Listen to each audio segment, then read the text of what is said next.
HBCU Overdrive is proudly sponsored by WeWorkForEverything.org. At WeWorkForEverything.org, this is for those who are trying to build for a dream with their latest hoodies, t-shirts, long sleeve shirts, and accessories and more. You can have it all here at a reasonable price. Black owned and operated out of the great state of New York. Like I said, get suited and booted.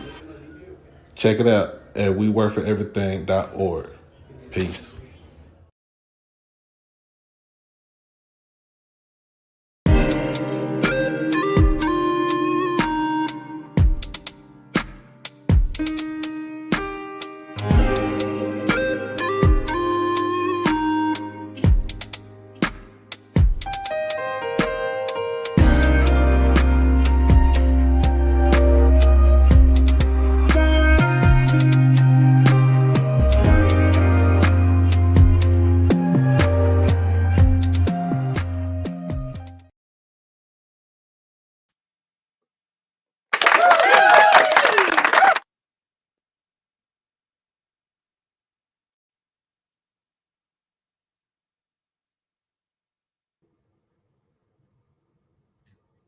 Hey, can you hear me?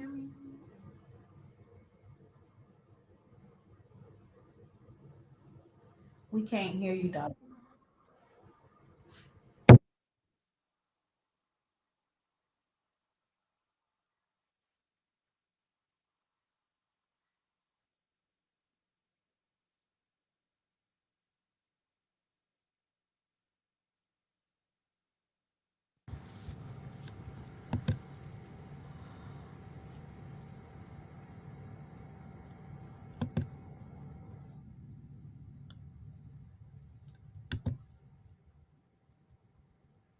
Good evening, everyone. Thank you, Aquay, for the support.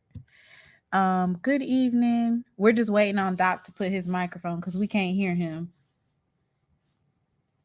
Y'all, I'm gonna be right here in my bed for the whole remainder of the show. I am tired. I'm tired. Not tired, tired.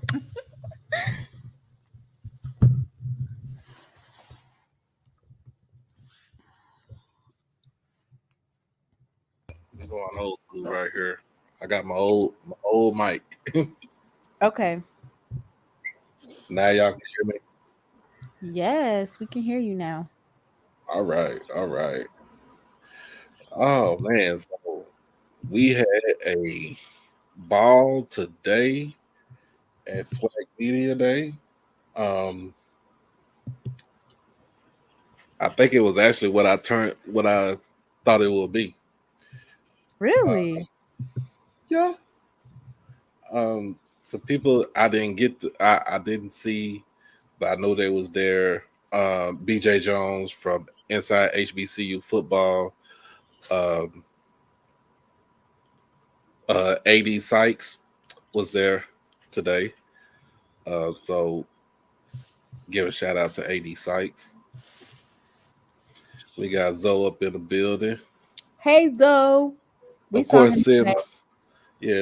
seeing bro like Ken and Zoe, Tarante, uh, D Corey C, I Zach from the Blue Bloods. Yes, everybody. Yeah. So for us, for the coaches interviews, the only two that we didn't get to interview today was Coach Maynor and Right. Coach Willie Simmons. But you're interviewing Coach Willie Simmons tomorrow, right? That is correct. Okay. So and then we missed out on some player interviews. But what I didn't know is that there was actually like a press room. It was behind us.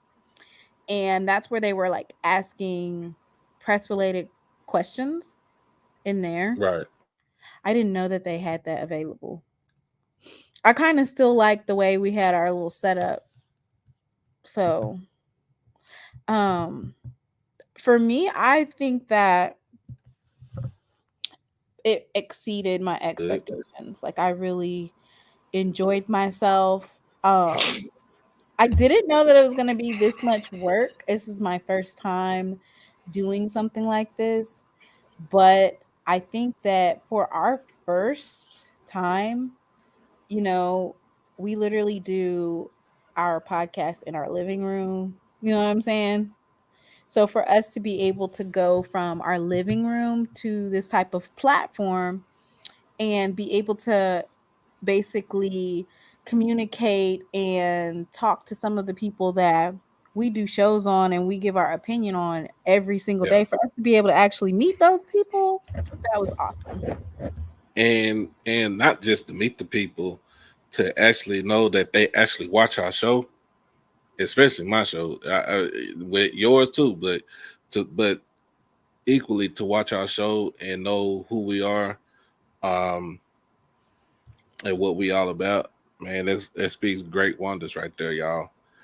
So it's something that I would never change. I don't think I would change.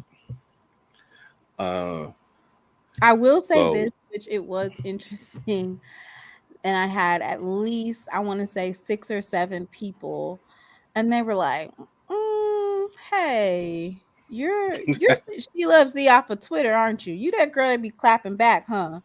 And so it was kind of like, I was like, "Yeah, I'm she loves thee off of Twitter." So I'm guessing, for a lot of people, putting a actual face to somebody or actually having an interaction face to face is different than when you're on Twitter or even just us on YouTube. right. So I mean, and like I said, it's gonna be the good, the bad, and the downright ugly when it comes to it, because people are watching you, and we just so happen to have um to go live throughout this whole thing and have the interviews live. Now, shout out to the videographer. Shout out to the videographer who helped us out today, especially with the Aaron, lighting and with Aaron. I knew the name sound familiar. It rung a bell. I'm always thinking Austin, but Aaron helped us out immensely with lighting and taking photos and just the whole 9 yards. So I give it to I we appreciate him for helping us do that. You know, coming in and first person I seen was you and Zoe. Like, what's going on? Like, what y'all do? What y'all do today? um, but seeing other folks that we interact with. Um, Shout out to my boys from the Golden Boot podcast, Pooh Bear and Ant. Now, if you want to know somebody that's real petty, Ant is petty. I didn't get to meet them. Yeah, they were in the other. They was on the other side in the other room, so Right. they were set up with HBCU. No HBCU goes there. HBCU game day. Inside HBCU sports lab. Um, let's see who else is there. Of course, Tiger Talk with the 1400 Club. Like everybody, pretty much everybody. So there Every was three, well, we can just like kind of give a layout of what it looked like. Um, mm-hmm, so there was the main room, which if you guys looked at the uniforms, that was where ESPN was located, and that's where all of the players and coaches did their main interview on ESPN. But then they also had two large side rooms. And mm-hmm, so the side room that he's talking about, it was like all of the major news media or podcasters, they were all in that room. And me and Doc actually got there pretty early to where we could have went over there, but we saw Zach from Blue Bloods, yeah, and he mentioned that it's probably a good idea to come over here because it's quiet. And I was like, oh Yeah, yeah, yeah, like it's quiet, so basically you'll be able to do interviews, whereas in that room you're going to have 60, 70 people in that room at one time and everybody's going to be talking. It's going to be hard for you to hear. So I'm glad that we were able to get that. We started off pretty steady with our yeah. interview with Coach Dooley. Um, And he was still the best dressed by Best dressed far. coach in the SWAC. Best dressed coach. Gucci bandana. Gucci bandana. Um, so I didn't get to interview Coach Dooley. I did speak to him, but I didn't get to interview him. Uh-huh. Timona got the interview. You got to interview him, and I kind of like what he had to say as far as with the season, with his team and with the season. But it's always going to be, you know, pushback and drawback and everything like that. We did get our interview with Coach TC Taylor.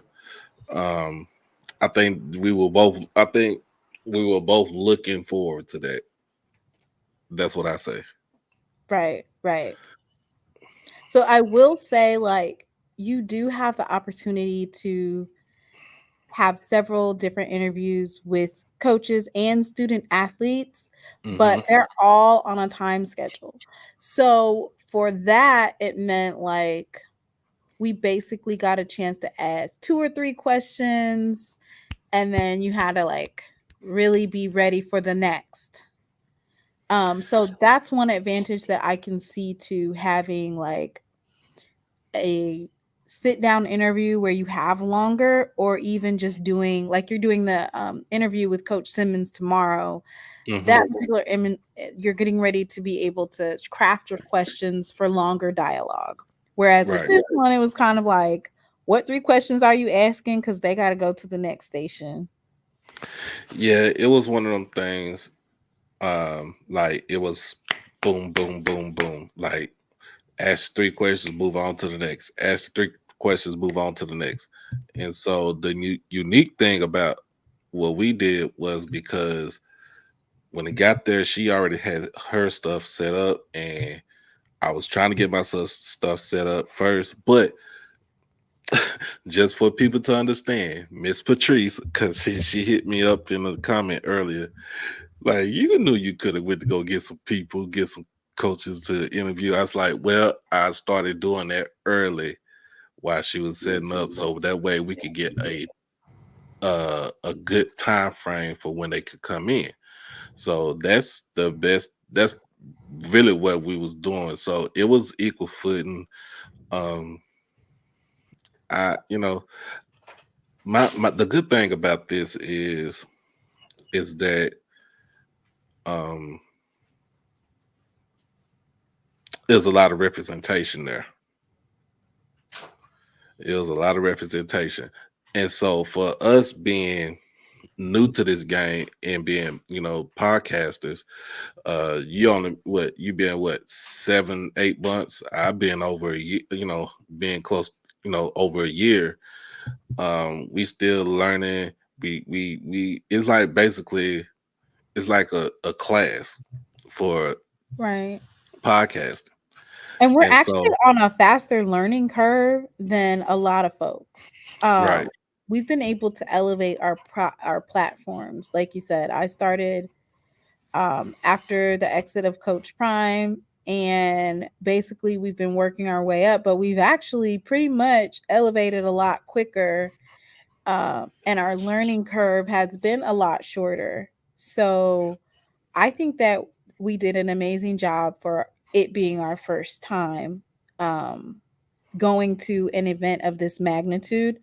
I definitely think that we left a good impression to let people know that we can basically hang with the big dogs. So moving forward, um, what are your goals for your podcast? Like, what do you want to do to move that needle? The first thing I want to do, in order for me to move the needle, is basically be myself. And I did get that call today from Mr. Campbell. So I got the call today from Mr. Campbell. I know what I said. Everybody heard what I said, so it ain't no secret. And he was like, "You warned me," and I was like, "Okay, I'm not even worried about it. I'm grown ass man. I got kids that try to roast me every day, but it don't even Oh, matter." I didn't know that there was something that happened. No, it was just in a sense, but other than that, man, I'm good. But I just try to stay basically myself Right. and just be who I can be.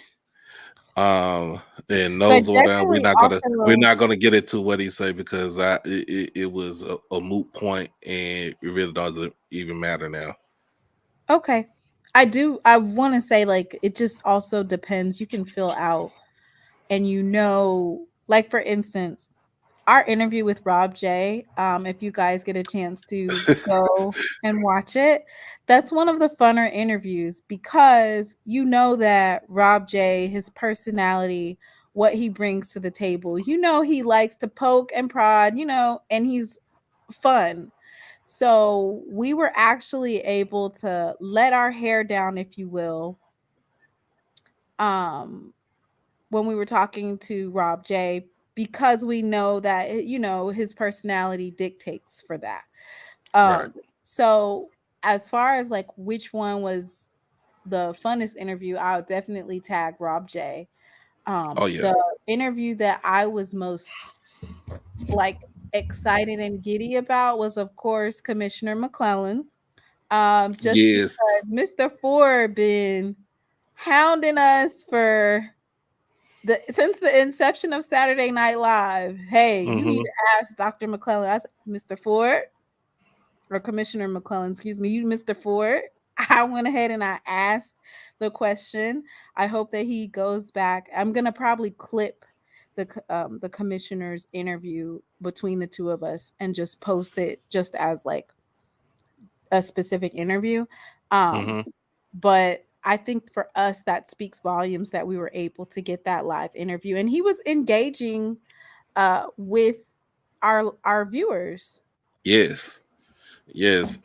It was the thing to the thing about it is that the commissioner of the conference was eager to sit down with two independent podcasters that only been in the game for a year or less, and ask we get to ask him the tough questions because we didn't throw no softball questions out to him, you know. Oh no, we definitely went guns a blazing with the questions. I mean, because if you think about it, the we hear and have several different conversations. It goes viral literally every other month. We hear about media rights. So to be able to sit down with the SWAC commissioner and Hmm. ask him that question, and the fact that he did not duck any type of smoke, he laid it out from point A to point Z so that there's no room for folks to question anything. Like you can probably have a follow-up question if you're weary Yeah. about it, but I like the way he presented it. Um I loved his question when he answered why the basketball tournament is in Birmingham. Now we got a full understanding of He's that though. basically saying like before any fan walks in the door, all the bills are paid and we got a little extra something. Yeah. So the fans coming is just extra on the cake. But we as a SWAC conference have to make sure that certain things are paid for. And Oh, he wasn't missing his words when he said people gotta come out. You have to come out. He did not mince his words whatsoever in that interview. And then I only asked him one question, and it was basically about conference expansion. I basically put it out there like, look, Tennessee State, you know what I'm saying? What's up with that? And he said any team, any school that try to join the Southwestern Athletic Conference, You got to be able to bring something to the table. He literally said that. He also said, I'm not even worried about the conference where it's stretching from sea to shining sea. And to me, that's a dig to the Big Ten because it's the only conference that goes from the West Coast all the way to the East Coast. But I understood where he came from. It was a little small pettiness in there. It was a little small pettiness because I could tell, I could tell a little bit. But he laid everything out for us, and I couldn't complain about it. I couldn't even say anything bad about it. I'm like, look, he know what he doing. He Right, know what he right. doing. And for me, it kind of like it solidifies. I've always like whenever the commissioner sit down and talk to him, that was great. I Hmm. think that was probably our premiere interview was Commissioner McClellan. So what was the favorite? Okay, so what was your favorite interview, the premiere interview that you think, and then as far as like the coaches, which coach did you enjoy interviewing the most? Uh, my favorite interview. I mean, of course, Rob J. You know, by far. Uh, my second favorite interview. As far as my second favorite interview, as far as coaches, was TC Taylor, and you won't believe this, y'all. Coach Alonzo Hampton for Pine Bluff.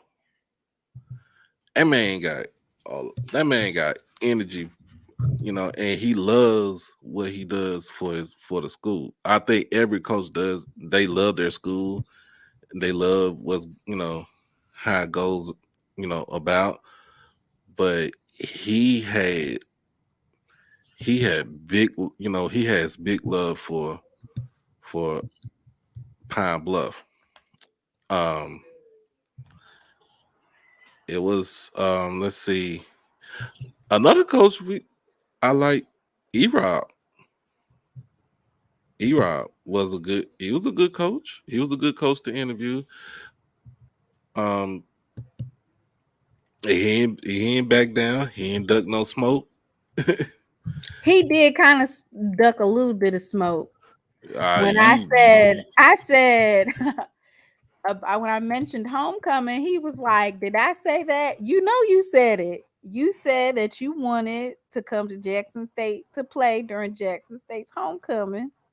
And he was like, "Oh, did I say that?" I said, "Yep, I can quote you. I hope they book us for homecoming."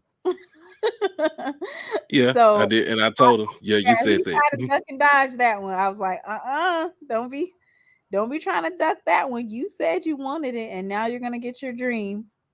I was impressed with all of the coaches and them being personable. I also think that Alonzo Hampton, Coach Alonzo, from UAPB, that he was absolutely enthusiastic about the team. Yep. He said being placed, at the bottom of the SWAC, he believes in his team. We talked a little bit about his tenures at different big name schools. He coached at Right. Oregon, coached at South Florida, Florida State, a graduate of ULM. He actually, I'm wondering if he was on the coaching staff when we played them. Wonder if he was on the coaching Hmm. staff because he was playing Probably, under Terry Bowden. probably so. How Hey, you Mr. doing, Mister Ford. Ford? You listen. I saw you two movie stars today. Let me tell you this, Mr. Mona. our 5th grade math teacher. She's from Jackson State. She was a cheerleader. She wants to know, were you at Jackson when was it Casey? Doc, do you know what I'm talking about? Casey Terrio. Okay, were you out there then? So Casey was what, 2009, 2010, right? I'm not sure. I don't know. She said she thinks she's seen you before. Right. So I graduated in 2010. So I think his first year was 2000. I want to say I was definitely there because I was right there when right before the coach had gotten fired or he got fired. Yeah. Okay, this was I was like in the Ronald Mason era. Okay. And then Okay. So okay. She said she was a cheerleader. I think she's from Jackson too. I don't think. You said what now? She was a cheerleader. I think that guy's senior year, and she told me that she was from Jackson. Because I had we watched it. You know, this was our first day back in school. It was pre-planning, so we watched y'all. We watched. Doc, I thought your best interview was that Adams kid. You had him in the palm of your hand when you told him he was the best linebacker in the SWAC. You got him. He wanted to stay with y'all after that. Because Mr. Ford, I truly believe that he is the best linebacker. I'm surprised he didn't get the defensive player of the year. Who got that? Mr. Ford, you know we're going to talk about those preseason snubs, right? We're going to go over them. Listen, the biggest shocker for me is, first of all, Musa got the offensive player of the year. That was a shocker. Then they picked Sam over Jackson. Yeah, we got a lot to talk about, y'all.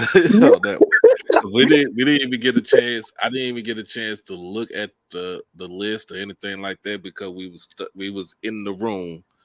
And, right. We were basically on the ground. Mr. Ford. Mr. Ford, did you see the SWAC commissioner? Listen, I enjoyed. He had a interview with Santoria Black and Tolly Carr. I loved it. And he gave the stats. Listen, the SWAC is in a good place, y'all. Now, what we need now, this is what I want to ask you. In your, what do you think? Was it 300 outlets today or 200? What did y'all think? I wouldn't even know, man. I didn't know because we were so. Y'all were all over the place. No, we were literally in the side room. Okay. Setting up and doing. We didn't actually get a chance, but when I tell you it was a packed house. Right. That's what I wanted to know. That's what I wanted to know. So organized. So they did say when we talked to a couple of people, like I asked Blue about, I think he talked about it a little bit when he came into our live at the very beginning of when we started doing lives. Right. He did say that it was a lot more organized this year. And then I talked to another person and they were like, last year, Prime, Travis Hunter. So it was like hectic and crazy last year. And there was probably more media just because of Coach Prime and Travis Hunter being there. But they said this year it was a lot more organized. They had really big rooms, 2 big rooms for people to set up in. And we happened to set up in the room where there was virtually only us, Blue, and 2 other entities that were in that room, which it actually worked out for us because you didn't have a lot of feedback with the talking and stuff like that till probably towards the end. Well, let me tell you this. Rob J is like, do y'all remember Flip Wilson? Y'all remember? I know Flip Wilson. That's Rob J. Rob J is like a celebrity comedian, so you can't be serious as long as he's around. But you know, I enjoyed y'all interview with Rob. I did. Man, like I told him, like, you know, me being a freshman at 17 and I was a mass comm major, and he came in the room and told us what we need to have and what we need to do, and basically just broke everything down for us. And I told him, I remember that stuff. So, and you know, it didn't fall on, you know, to me, it didn't fall on deaf ears. So I was like, hey, Well, now let me ask you, did y'all talk? Because listen, one of the guys in there represented my childhood. Charlie Neal was on today. Now, you know, I go way back with Charlie Neal now. I've been listening to Charlie Neal, about 40 years. Did y'all talk to him today? We didn't. I didn't even see. I didn't even know that my guy BJ Jones from Inside HBCU Football was there. Oh, he was there? I didn't see BJ on any of the thing. Did you hear us talking to the commissioner, Mr. Ford? The interview I heard with the commissioner, it was Santoria Black and that guy's name, Tolly Carr. Oh, well, HBCU, we got an interview with the commissioner. Well, you know, I'm gonna see it. You're gonna put it on the line, right? Yeah, you know, we had to ask your question, right? But listen, this is the only thing I'm saying. I don't have a problem with it staying in Birmingham, but they got to change them brackets. They can't be playing them championship games during the day. All men's championships got to start after 7:00. They cannot play them. You can't have a men's semifinal game at 2:00. Now, you you can't do that. know, Mr. Ford, he is watching this because I think he watched everything. Oh, I think he does too. I think he. But listen, like I said, I like this. I really love the statistics he gave today. Like I said, from what he said today, the SWAC is in a really good place. And see, with what they did today, the season is going to be. It's going to be more exhausting because everybody going after everybody. Because you're going to pick, and I don't. Well, I do understand Southern because of the legacy, the school. I know the amount of money they spend. I mean, the amount of money that they spend. Now, you're going to pick FAM over Jackson. Jackson had the number 2 recruiting class in FCS. Okay. You got the best class in all of HBCU football, and you're going to pick FAM over them? Listen, baby, somebody going to get beat to death this year. You watch and see. Somebody gonna get beat to death because they done created a lot of rivalry right there with what they did today. And then I listen. How can you pick Musa over that Howard kid? How can you pick him over that kid from Alcorn? See, and that's my thing. Like, even though, and that's what I guess, like, they've actually been doing that with the preseason awards. I didn't get it. I was shocked. I was shocked too. I was shocked. Absolutely shocked. I was shocked. FAMU has 10 preseason players. What Mr. Campbell said? I can't see. He said, "Stop it." What he said? What he said? He said, "Stop it." Stop. Okay. And Mr. Campbell, by the way, you gonna let Jackson State come in and take Miami? Come on, man. I can't believe y'all did that. Jackson State gonna come in, sign the contract, take Miami from you. That's your home base. All your kids come from Miami. Your football players are from Miami. And you're going to let Jackson come in and take Miami. Come on, man. Now, I'm going to tell you some more about the interviews. I'm going to tell you more about the interviews with the coaches. Coach Hugh Jackson. He need to get some more clothes. Come on. He make too much money to have on that ugly stuff he had on the day. All that money he making, he going to put on that ugly stuff. And he represent my school. Well, but somebody need to hey, Mr. Campbell, you know about Brooks Brothers and what's that, Amani? Them the kind of clothes he's supposed to be wearing. He's making over $300,000 a year. He got a clown suit on for the second year in a row. We did see Sunday out of Anderson, and he's a man. He is as advertised. He is. He's a man. I didn't even approach him, Mr. Ford. He was so. That's right. Now he was the preseason defensive player of the year, right? I think so. I think he is too. I put it up there. I thought Bubba was gonna be it. I was shocked when Bubba didn't get it. Let me pull it up. But to me, I just feel like either. I mean, but you can't go wrong with either one, though. Yeah, you're right. You're right. Now, Anderson will probably go pro. I don't know if Bubba's gonna go pro. He might. I don't know, but I know that Anderson kid's gonna go. He's gonna be a pro. Well, first team all SWAC. You got Jarvion. Let's talk about each one. So let's talk about this preseason offensive player of the year.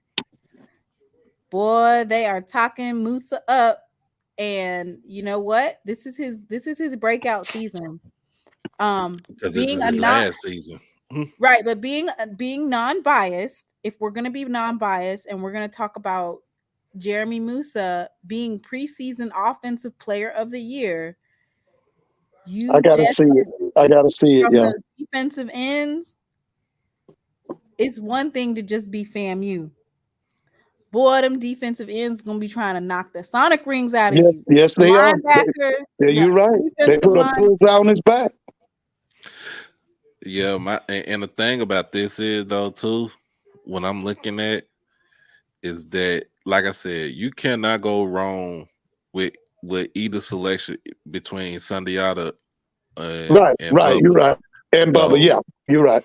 but like Yeah, like I told Bubba, I'm like, I like your game because you have an old school, you have that 1970s, yeah. 1980s He old does. school feel. Like Yeah, you're like Mike Singletary, yeah.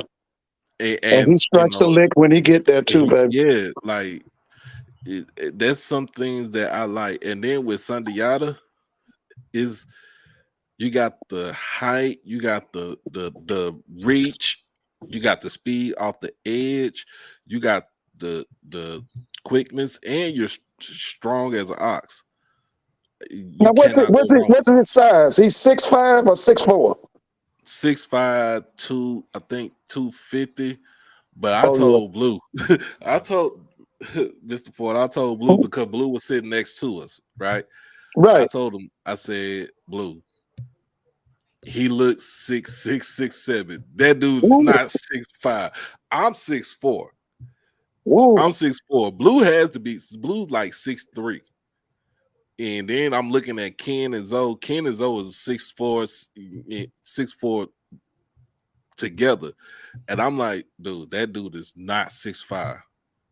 That dude is not they had to make him in the lab. Yeah, he's cut, man. In a That guy's lab. cut, man.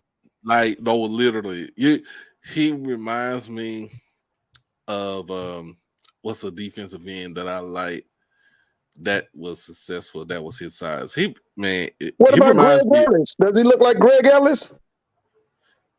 With the height, yes. But as far as pure like physical features, he Right. looks like Javon Curse. Ooh, no. Can he run like that though?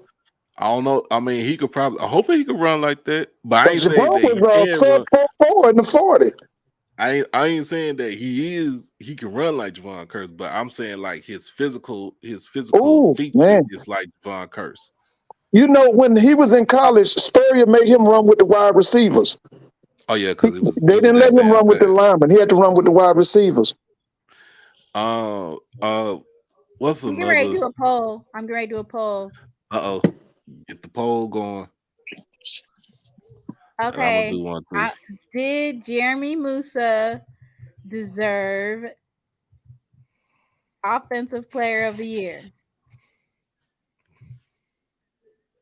You know how many people gonna answer that, right? How many?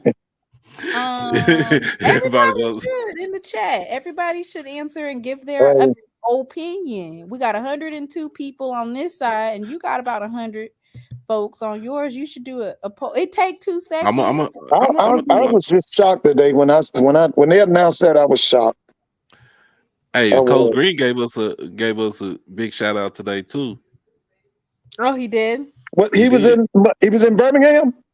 He was on Okay, in okay, the chat, so he gave us okay. a big shout out. So we got people that look out for us, y'all. And like I said, we And I still saw appreciate Dooley's everybody. suit. I saw what is it? What do y'all call that? A ballet suit, right? What's that Dooley had on?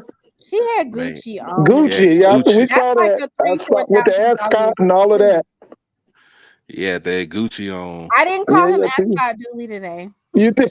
Yeah. The ascot No, on, right? Didn't he huh? have it on? I just called him best dressed coach of the SWAC. Yeah, he That's was as far sharp. as I I saw it. went. I saw he was sharp.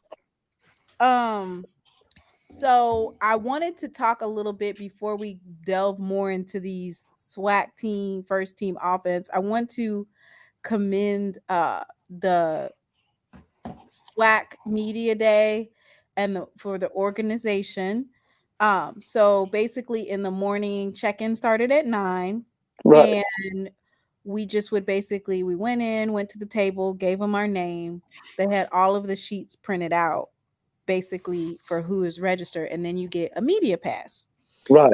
I also want to thank them for being flexible because I got approved. Well, both me and Doc got approved last Thursday. Right. Right. And so for me, I was like, we definitely need a videographer and a photographer for this particular event, but I had to find one locally. Right. I was able to secure a local videographer / photographer for this event, but the credentials part, I wasn't able to finish the process because they were so backed up with having to schedule everything. So they did allow him to come in and represent for us. Breakfast, they had a nice breakfast downstairs.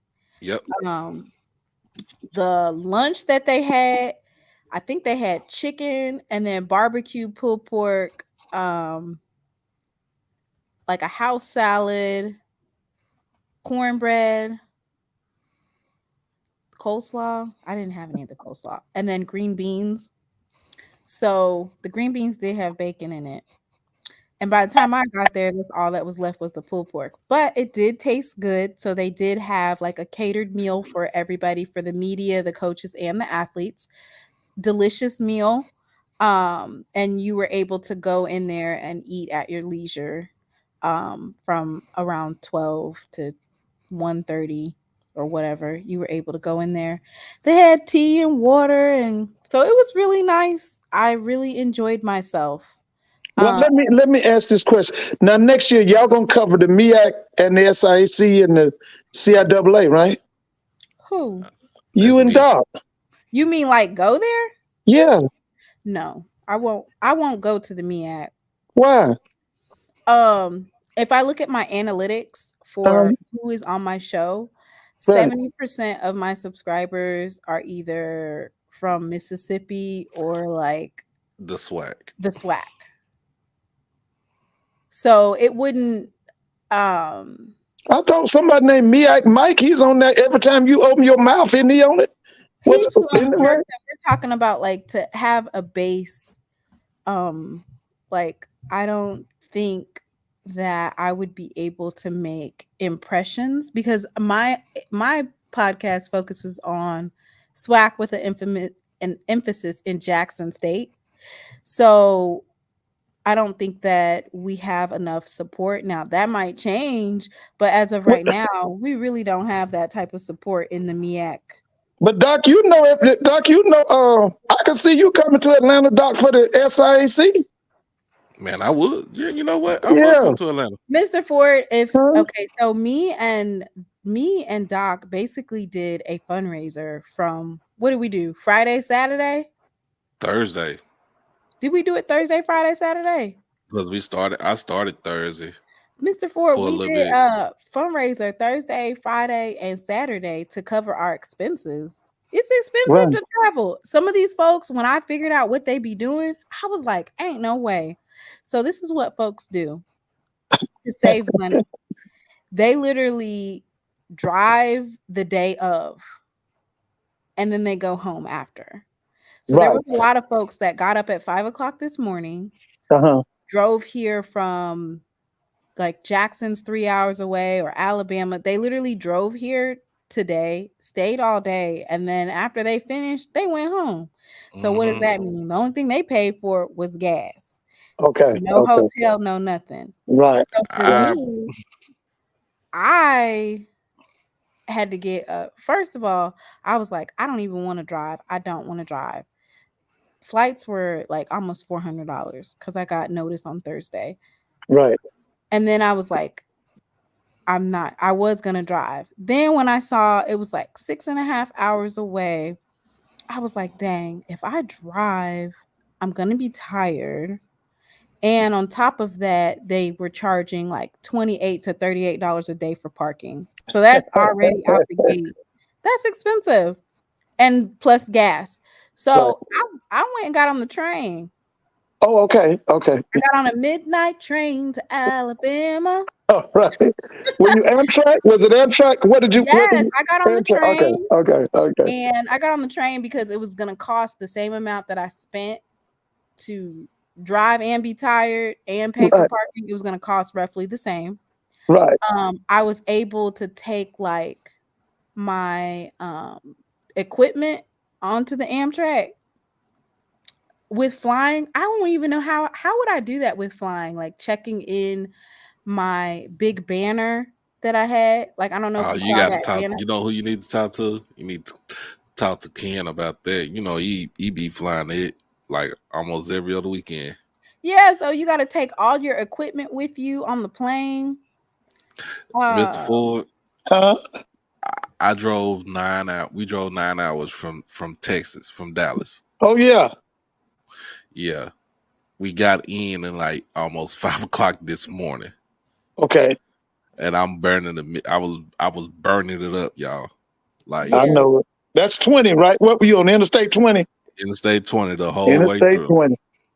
Oh yeah, yeah. so that's two. So I got 2 nights at the hotel, round trip Amtrak, and then you got to think about eating and then just incidentals. And I am so grateful for all the supporters of the channel who've invested in me and Doc, because Right. without their financial support, this would not have been possible. Man, But places like Atlanta, oh, that's 4 hours. I would do a 4-hour drive. now that would be the only one I could do as far as if you go to Atlanta is to fly, because Right. that's a Well, almost an 11, 12-hour drive right there. well, they like Atlanta and like your location, they probably have really good deals on plane tickets. Yeah, because Atlanta is a Delta hub. Right. Yeah, that's right. And DFW is straight up American Airlines. You ain't getting past that nowhere soon. And I was looking on for flights and stuff. They have some go out of DFW, but the best one is to go Southwest. Leave out of Love Field. But I am so grateful for our supporters because they really came to bat and helped us. But Mr. Ford, going to the MEAC. Now, if the MEAC wasn't in Virginia, because I'm actually in North Carolina. So if they bought it down in North Carolina, I could go there. But it's kind of like, and I am not hating. I'm not throwing no hate.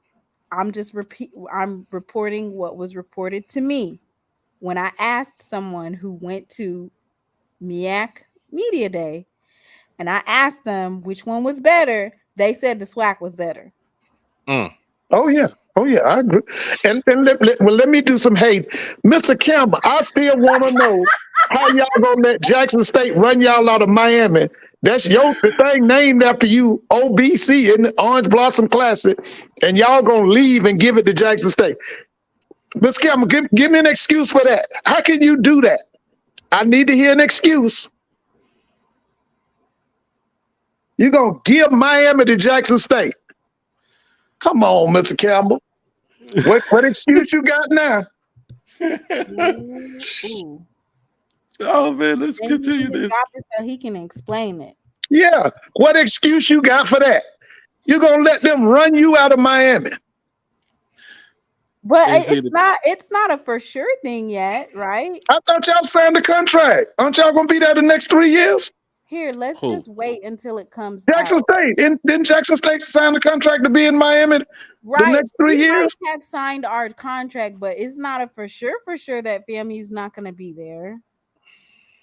Well, fam, the AD said she wants more home games. Right, but I'm saying like until I hear what the other school is actually going to be, it's not confirmed that FAMU's out. So it still could be. Hey, Mr. Campbell, are y'all out? Mr. Campbell, are y'all out? Are y'all running? We haven't seen any type of like you remember when the Southern Heritage Classic happened? That the letter came out and it just basically said we'll no longer be continuing with we didn't see a letter. I don't know. Yeah, they just pulled. They just So a took it couple out. people said that it is confirmed. That FAMU pulled out, right? I mean, they might. I mean, who knows what? Because if you think about it, who knows? They might increase their offer towards FAMU. I can't believe it. I can't believe it. Let's get back to these. Let's get back to this. This You see list right here. what Mr. Campbell said? He's not What coming. did he say? He's not coming on the chat, but he said, Okay, read what he said. The money ain't right. We make money, not lose money. FAMU has not, in quotations, officially checked out.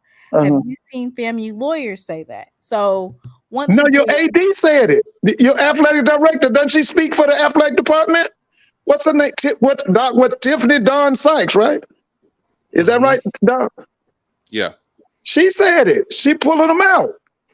Okay, so maybe we'll just wait until after the game till they announce the replacement, because also, which I didn't ask the commissioner, but this would have been a great question to ask, which is, are you guys going to get rid of divisions? I think they will. If they get rid of divisions, that would help out.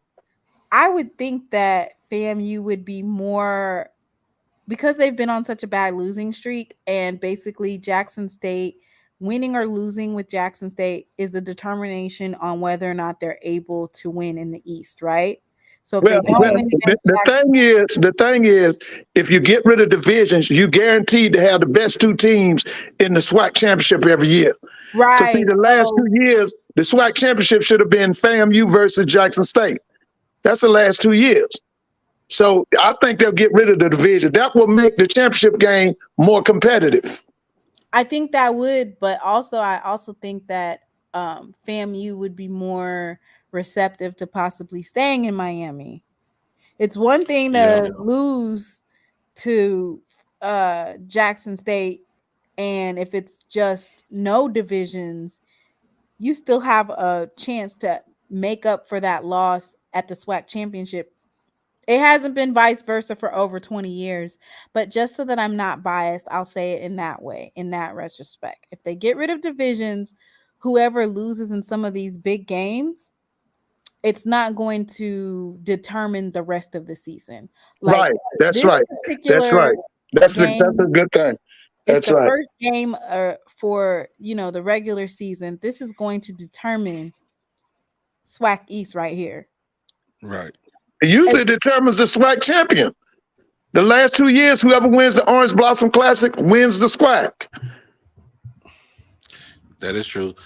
Oh man, let's I'm gonna stay on track right here. So they got Musa first team all SWAC.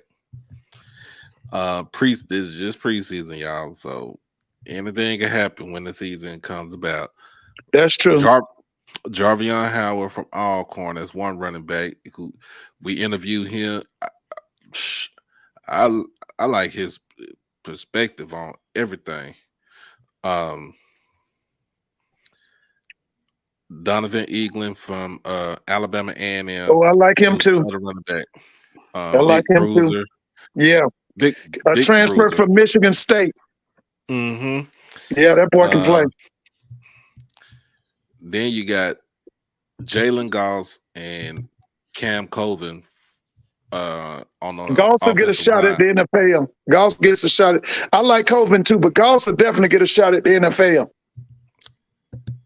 Then you got Jonathan Williams from Alabama A&M, Will Reddy from Alcorn, and TJ Yarborough, who round out from Alcorn, who rounds out the offensive lineman selection. And then you have John Murray Sharif from FAMU, Derek Morton, the other wide receiver from Texas. Wait a minute, wait.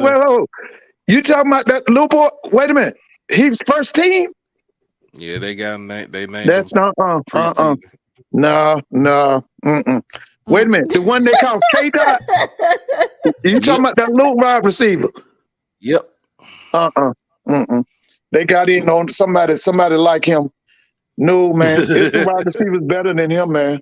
Now, he's fast. He's your homeboy, isn't he from Texas? Yeah, he from Texas. He from Texas. He transferred from what? Texas State or where did he come from? Yeah, Texas State. Yeah, he's Texas like, now don't get me wrong, he can fly, but he's not no first team all SWAC wide receiver now. And the only person to get any selection from Jackson State is tight end DJ Stevens. And it's well deserved because he's the best tight end that. Oh yeah, he can play. I've seen him. Yeah, he can play. I mean, he's literally on the draft boards in the FCS as one of the top tight ends. So you see how heavy it is for FAMU. So the polls that have came out and then these preseason honors. Listen, it is what it is. I do want to make an announcement regarding these preseason awards. If we take a look back at even last season and the season before that, Jackson State has perpetually been underrepresented on these preseason awards. And even at the postseason, it's kind of like, huh? What? But if you can place 10 FAMU players in a preseason award, I want to see if you're able to place that many from the actual team that deserves it. Okay? Yeah. They had 10 players on the preseason? Yep, 10 players. Yep. So FAMU better come. When I tell you, FAMU better come with it. Because you really have a mark. Oh, you really have it's an X right there. Like, oh, he's preseason. I'm gonna knock the Sonic rings out of him. He's preseason. I'm gonna knock the Sonic rings out of him.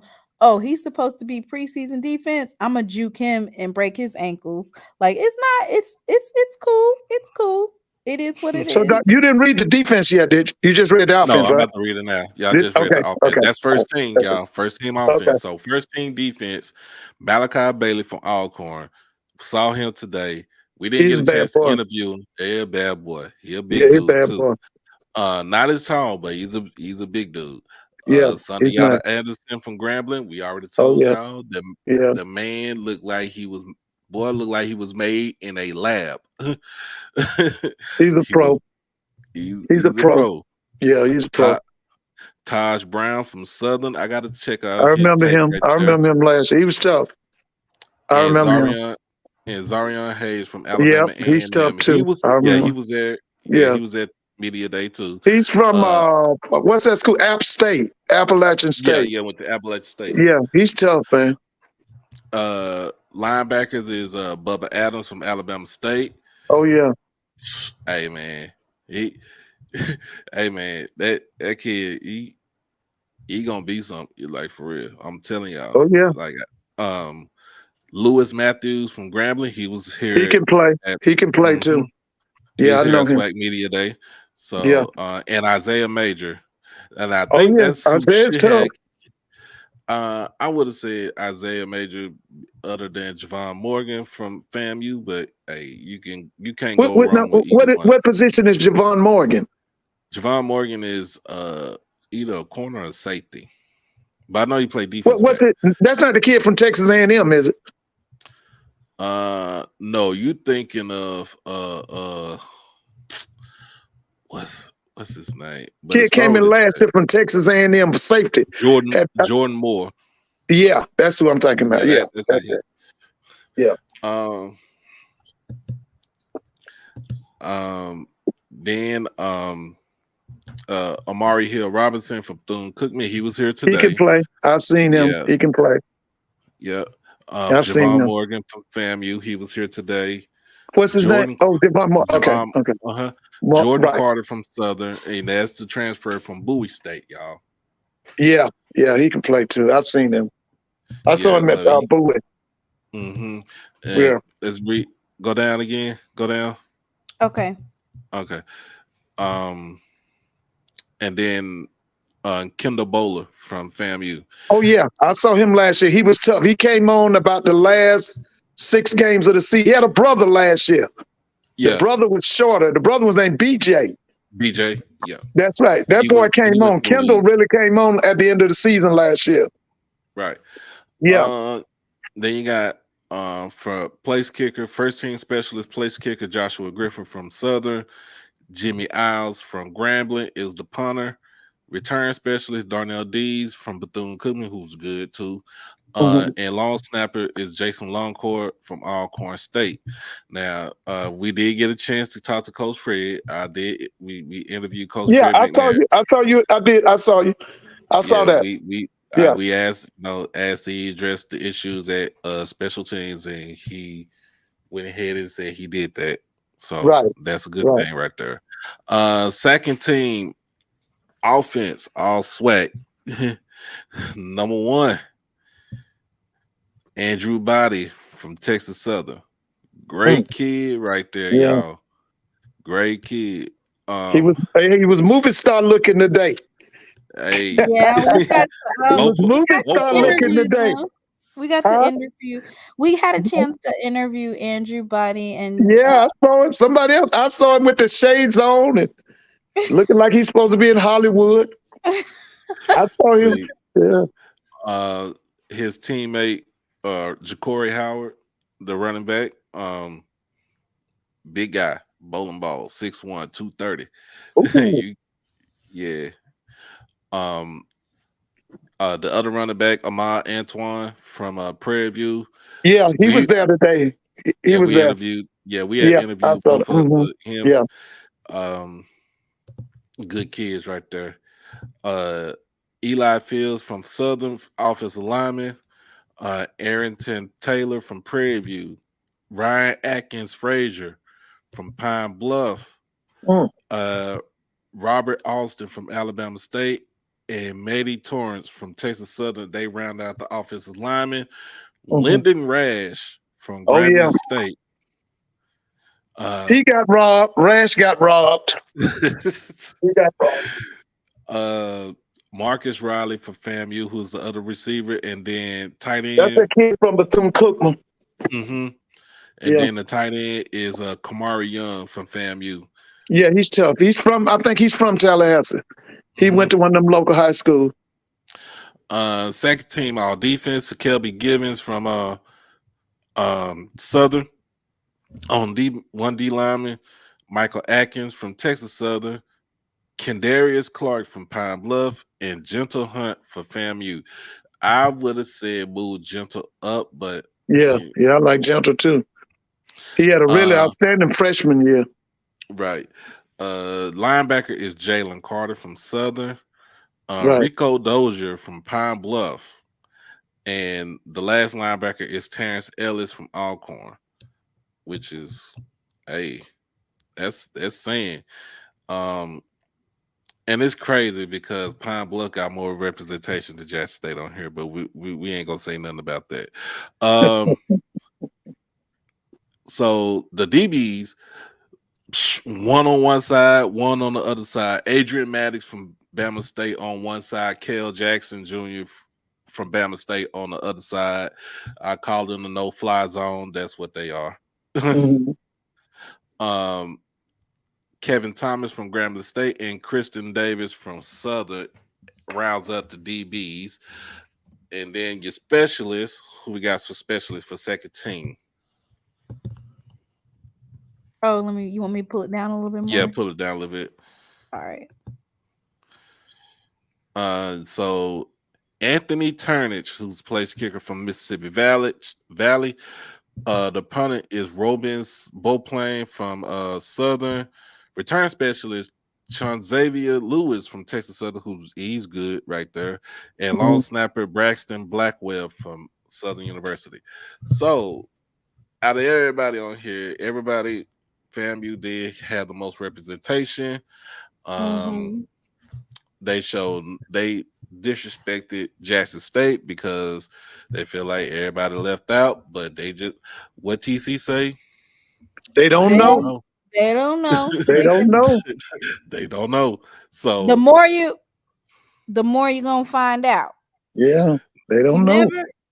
You'll never find out. So they about to find out. And it's crazy. It's crazy to see that. It's crazy to see that the representation that we got on here was non-existent. Right. But So you got how many ESPN games you got? You we got got about all 7. of them. That's what I All thought. of We got all of them. All the all of ESPN games. But that was a We good got schedule. They showed HBCU gold schedule. It was good too.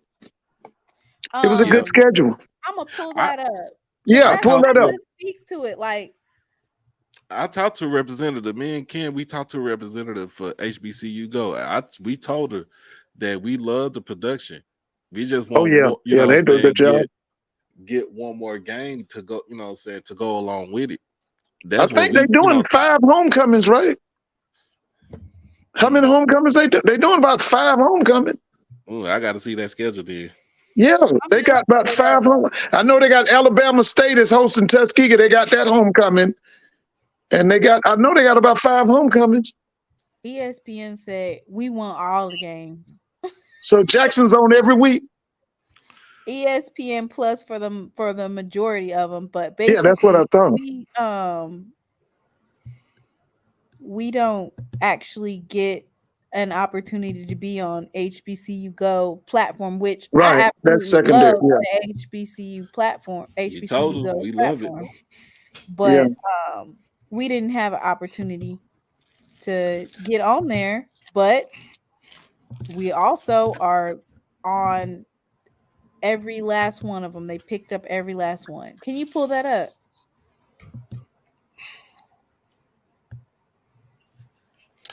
You know who got me, y'all? We did an interview, and he reminds me of TC, Coach Wade. Coach Wade. Really? He's got a game that's televised by HBCU Go First, right? He's got The Central State Chicago, in Chicago. yeah, Mm-hmm. the Chicago State, the Chicago Yeah, platform. so we'll see them early. Hmm.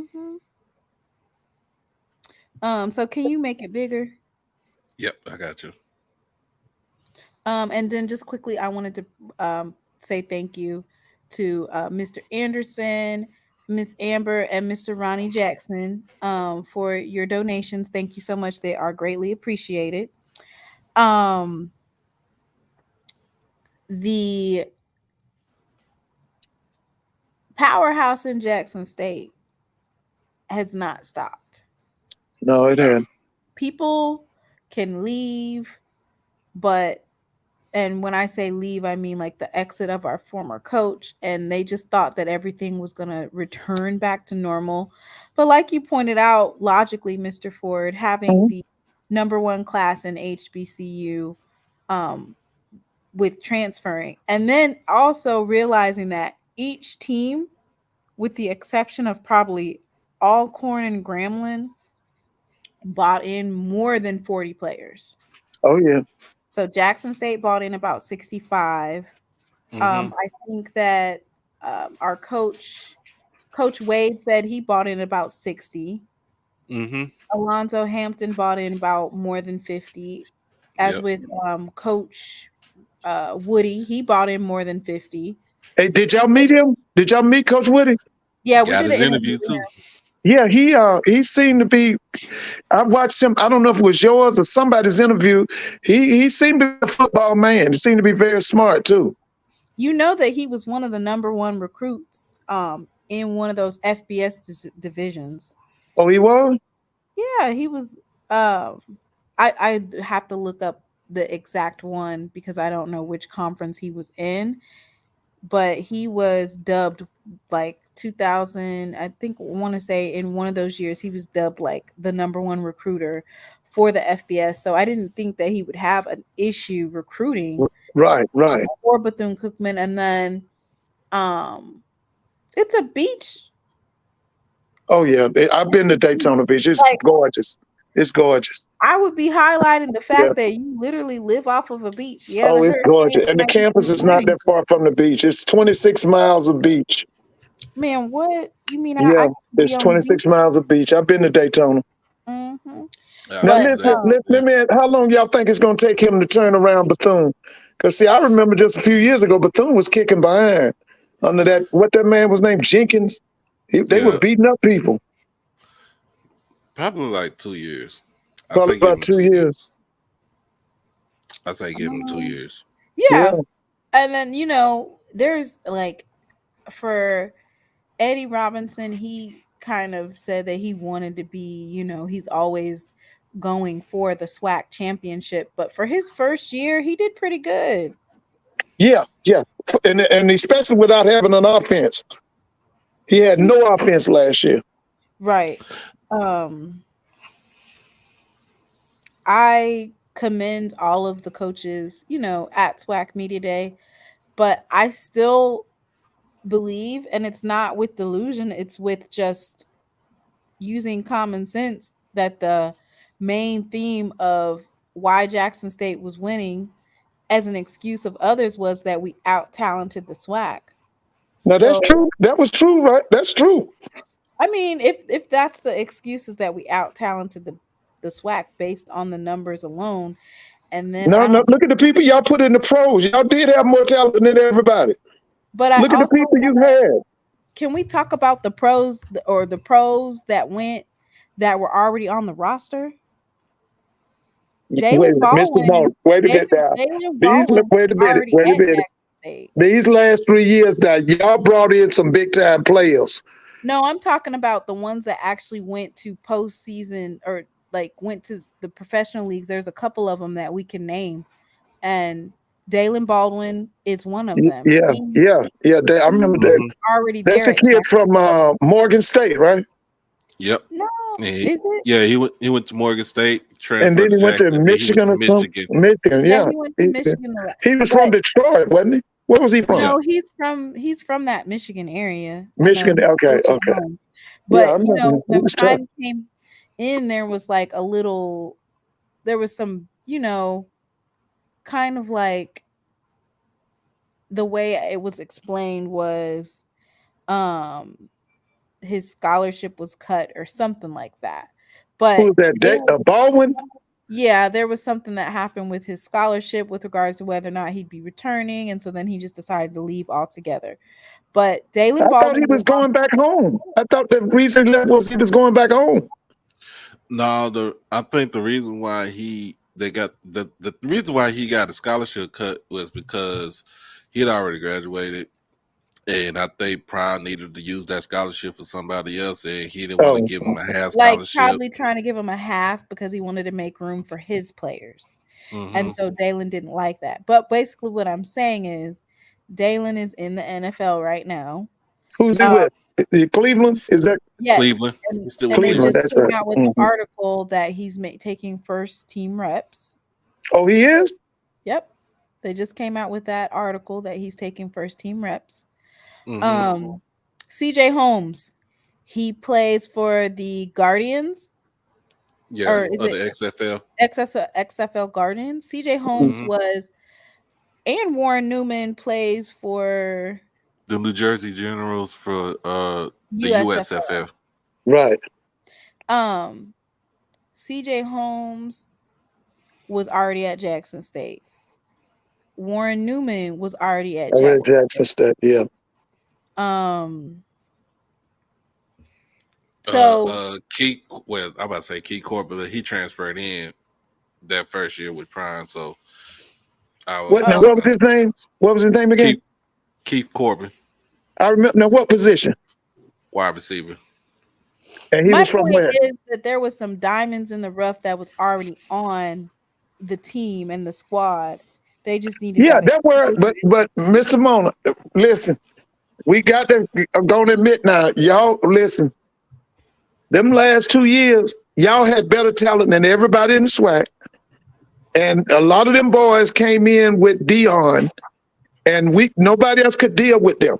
Nobody could deal with that talent y'all had. Y'all had more talent than everybody. And we still do. Yeah, you still do. That's true. You There still were some do. 4 stars that didn't even get that much reps, and they're still on the team. And you're gonna FOAFO.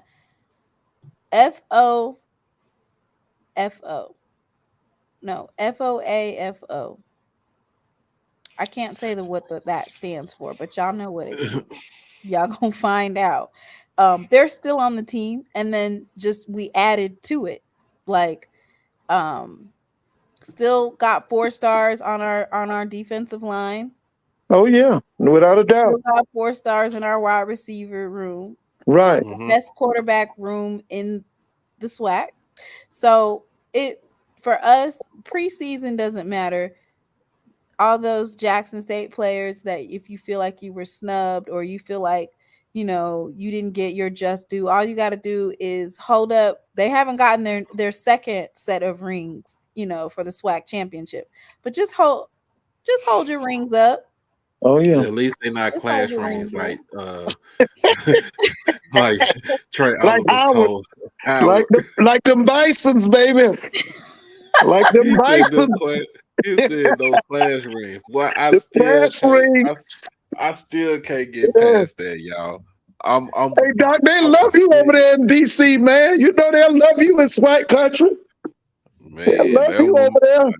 They don't want us in DC. Shoot, they. Mm-mm. They love you in DC, man. You do wrong, boy. Just because I'm a Cowboys fan, and we already know how our standards are way high. Yeah. You mess up, boy. We coming after you full steam ahead. Hey. But What do you think about the order of finishes? you can flip flop either one. It don't like to me with the East. It's all like I said. It's always gonna come down. It's gonna come down between FAMU and Jackson State. Now, this is where FAMU might have that slip up at. If they go to Alabama, they have Alabama State coming to them Right. to brag, Yeah. They coming to Brad. and they and I like I said, I talked to Bubba. He remembered that. He's like, look, we got to go down there. We got to do what they did to us. And we Oh got to yeah. be more efficient with the offense instead, Yeah. because If they Deep can is get going to some do what. offensive help, it could be really good.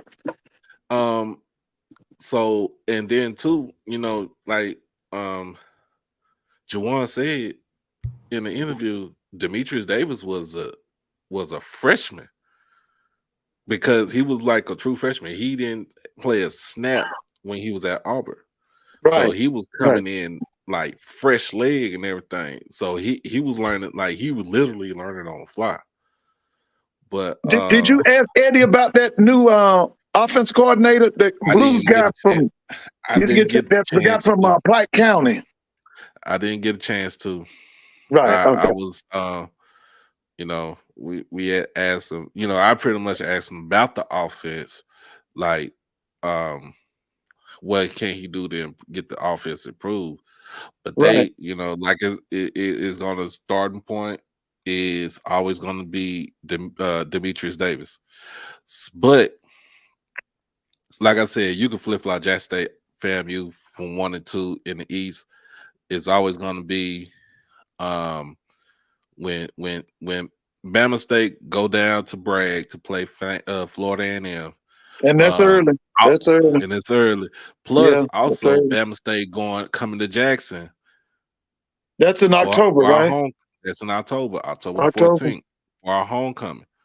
So it always depend on that. Plus what he does in the Magic City Classic, and I think he will probably win that again because I don't see Magna having a strong hold on that classic anymore. Not now. Until, like you said, he gets a quarterback. One of your guys said, what Kappa man, he told you the other night, he got that kid from Georgia State. If that's gonna be his quarterback, Quad Brown. Doc, he can play. I've seen him. He was at Georgia State. He started 2 years, I think, at Georgia State. So the only question that I have is Florida A&M has 10 preseason players, and Truth Bearer in the comments, he actually kind of piqued my interest. So how does Florida A&M have 116 points? Jackson State has 94 points. So we're predicted to place second in the SWAC East, but we only have one player that's worthy of being a preseason player. How? That's the media, Well, baby. because not really, because when it comes to the polls, when it comes to like just the voting on who's gonna number one through six or whatever, it's not really about the. I mean, part of it's going to be about the players, but it's just what the media thinks. And those, having 16 first place votes, and then you gotta kind of put in the mathematics of how much one first place vote is. That's the reason why you see the 116 for FAMU, and then you see Jackson with 94 points, but two first place votes. So but I'm gonna tell you this. Y'all think y'all gonna, I don't care if you think I'm crazy. I don't care you think, well, they just who they are. Valley gonna sneak up on some people. They I said it. they got when Coach Wade said they got a full allotment of scholarships, Yeah. meaning where they working with 63 like a real FCS team. They got the depth. Yeah, I don't see somebody gonna get caught slipping. Seriously. I Yeah, do want to y'all. think. I think that a lot of teams, which that means they saw that Jackson State had depth, and in a couple of interviews that we did, um, even Andrew Body, he talked about the coaches because I asked him basically, do I think that his coaches were able to get him a offense that is going to be good for him, and did they add those key pieces that he needs to be successful? And a lot of players and a couple of coaches talked about adding that depth. So I think that they looked at Coach Prime's model as far as how he did it, which Coach Prime, he got the veterans in there when he was recruiting, and then he went and got the skilled players, and he missed out on the offensive lineman the first year. We saw that. Yeah. But the Yeah. thing that he had the most was depth. So for me, it will be interesting to see how the SWAC plays out this season, because these coaches are saying that they added depth to their roster. So, that means that we're not just competing because Jackson State was winning out with depth, and they're claiming that they went and got that depth. So what else is it if we're having a depth competition and you guys are stating we went out and got it? So now what is it that's going to, if you're leveling that playing field, what advantage does Jackson State have? So for us, we had the talent, and we had the depth, and we had the strength and conditioning. And then, of course, you had the coaching, which some people claim that we didn't do that well with the coaching. But for Just me, the offensive line. Offensive line was poor. right. Last 2 years, offensive line coaching was very poor. So But for that me, second offensive line was great. But right. he wasn't good. That offensive line coach wasn't All good. right, pull up the West. Okay. And so for 'Cause- me, I feel like the keys that we had last year to beat the SWAC, which was talent, depth, coaching, and I feel like we have done a great job of replicating and extending that particular formula. I think that we've replicated it this year. Now, So I think that's you why, better than you were last year. I right, think but we're Yeah, that's I what I'm think you saying. Like, better. Yeah. Coach TC Taylor was on the roster, so he was able to see what needed to be fixed. And I Right. feel like we did that. So now that's why I feel like we're going to be so dominant this season. Yeah. All right, so we got in the West, we got Southern. They got Southern picking to be number one in the West, followed by Alcorn at 2, Texas Southern at 3, Grambling at 4. 5 is Prairie View. They picked Prairie View at 6. They got Pine Bluff Wait to a minute. be the They last picked Prairie View at 6. at 5. That's awful. That's So awful. I got so much stuff to say about the West. Yeah, that's Because awful. the East, like I said, the East you can flip flop. Like Jack State could be number one, FAMU could be number one, but it's always going to be settled at the beginning of the season. So that's one thing. Now this West right here, I call it this cluster. I ain't gonna say the word, but for you to disrespect Prairie View like that, and they Yeah, damn near return almost everybody on their team. The only thing that you feel people said that kind of held them back was the quarterback. right. The quarterback, they feel like the quarterback held them back, but they returned everybody on this team. They returned everybody on this team. Grambling being at number 4, it makes sense. You could put Grambling at 5. Now, my whole thing is Southern. What are you going to do? Because first of all, you don't know who you know who your quarterback is. It's Harold Blood. Right. You know, For it's now. Harold Blood For for now. now. Yeah.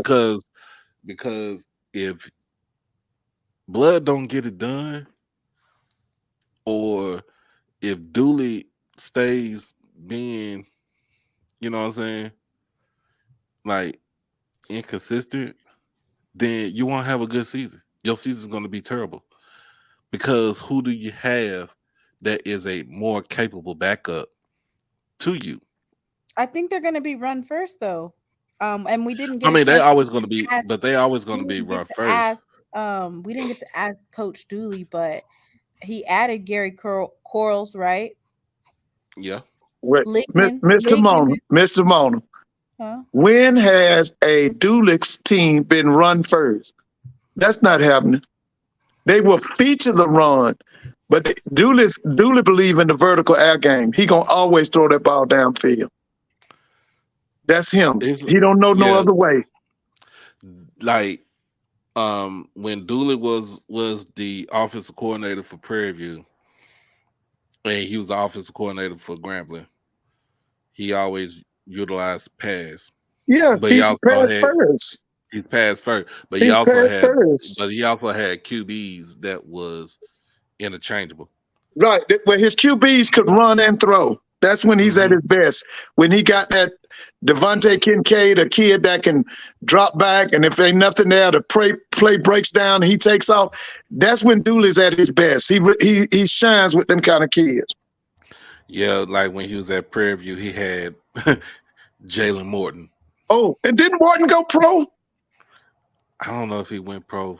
I thought he went pro. I thought he went to NFL somewhere. But Jalen was tough. He was a tough guy.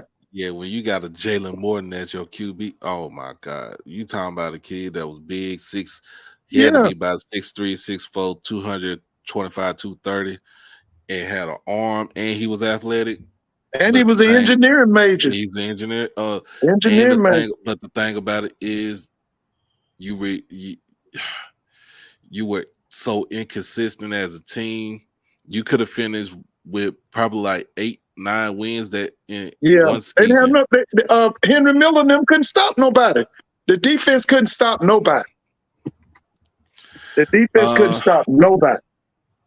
Alcorn being at number 2, I would move into 3. I would move Prairie View to number 1. I will put Texas Southern at number 2. I will put Alcorn at 3. I will have Southern at 4, Grambling at 5, and Pine Bluff stays at 6. But having Southern to win the West, in my opinion, this is my opinion. I don't want nobody to get upset, but this is just my opinion. It's just an opinion. It's just an opinion.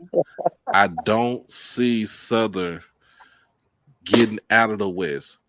I don't even see him winning 6 games this season. Oh, I don't. I'm being real honest with y'all. I don't see it. You ready for Dooley to be run out of Baton Rouge here, right? I'm not You saying ready I for don't him to want you. You know me, Mr. Ford. I don't you like to want him see to nobody get fired. listen, he know he better win more than Dooley got to win 9 games, man. Dooley got to win 9 games this year. 9 He games. got to win at least 9. With what he did last year, messed up all that talent he had last year, he better win 9 games. Oh, He better Lord. win 9 games, or he got to move in with his frat brother. So I wanted to share this quickly as a segue. You know, I got a little bit of flack um from my live the other day about um AD Ashley Robinson Mm-hmm. from people, which I personally, here's how I feel about the situation, just as a segue. I did not do a live the first time it was announced.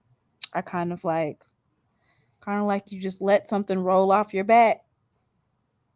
I didn't say anything. I didn't do a show on it. Doc, you did a small show on it and just talked about what was said, but it wasn't anything substantial. So yesterday, when the news broke through the tweet that dropped in our lap, um, you know, I was like, oh, okay. So this is Blake Levine, and he's like a news reporter for WJTV sports director. So he does stuff for like Jackson State Hill or all the SWAC schools in Mississippi. Can you mute Mr. Ford's mic? Oh, his typing Uh-oh. slow. Hold on. Um and I'm not the Wendy Williams of the SWAC. I'm not that type of girl. But once I got this information, I did go live yesterday just to talk about it a little bit, and I did get some flack from that. So I just wanted to quickly read Blake Levine, and he's a news reporter as well. So it says, I've been told by numerous sources the deal offered by Prairie View to JSU's athletic director, Ashley Robinson, is substantial. I haven't been told the deal is done or he is for sure leaving. So to end that, I do want for us to just be cautious, like negating sometimes or talking down on HBCU news outlets to a certain extent, maybe, because it's kind of like, okay, so because this person said it, then I'm gonna believe it. But if somebody else says it, I'm not gonna believe it. So that's all. Because I was getting a little bit of flack back from that. So it looks like I just wanted to make that announcement. Okay, Mm-hmm. Doc, proceed. So as with that being said,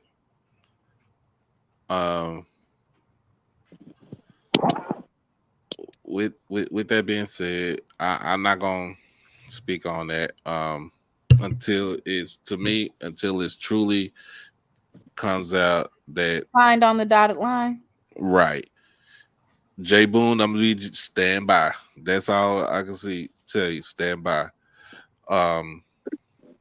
So we not gonna, my whole thing, I ain't gonna rush to judgment, and I'm not, because I didn't on the last time. I kind of just said You just kind of touched over it a little bit. yeah, I just touched over it. And nobody didn't say anything. I didn't say anything bad or do right. anything wrong. But it, like we said, this is what I see. If he leaves, we wish him well. Absolutely. That's it. That's it. Absolutely.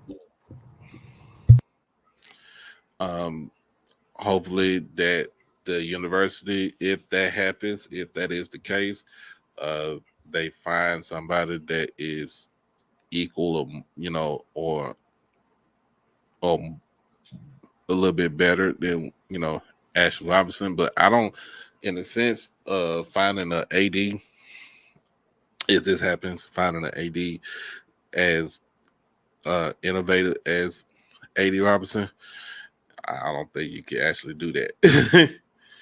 It's crazy. But like you said, if it happens, if it is true, if his name is signed on the dotted line, the ink is still wet. What can we say? What can we say? Yep. I just thought I'd share that. Um, so moving forward, Mm-hmm. So onward and upward. We have less than 30 days till week 0. mm-hmm. MEAC SWAC challenge. Mm-hmm. Yep. I just feel like with the MEAC with South Carolina State, if Corey Fields is a train wreck like last season, the game is over. But if he's like what you saw in the Celebration Bowl, then it's going to be it's going to be an issue, but it's going to be a game. All right. So you want him to be that train wreck that you saw in 22 and not what you saw at the Celebration Bowl of 21. Right. Um, also, when it comes down to it, I want to see, y'all already know if you watch the interview, Coach TC ain't giving up who his starting quarterback is. But I feel like, in my reality, it's going to be Jason Brown. And I know it's going to be Jason. I feel like it's going to be Jason Brown. Unless he just give us a surprise and swerve all of us. Fact.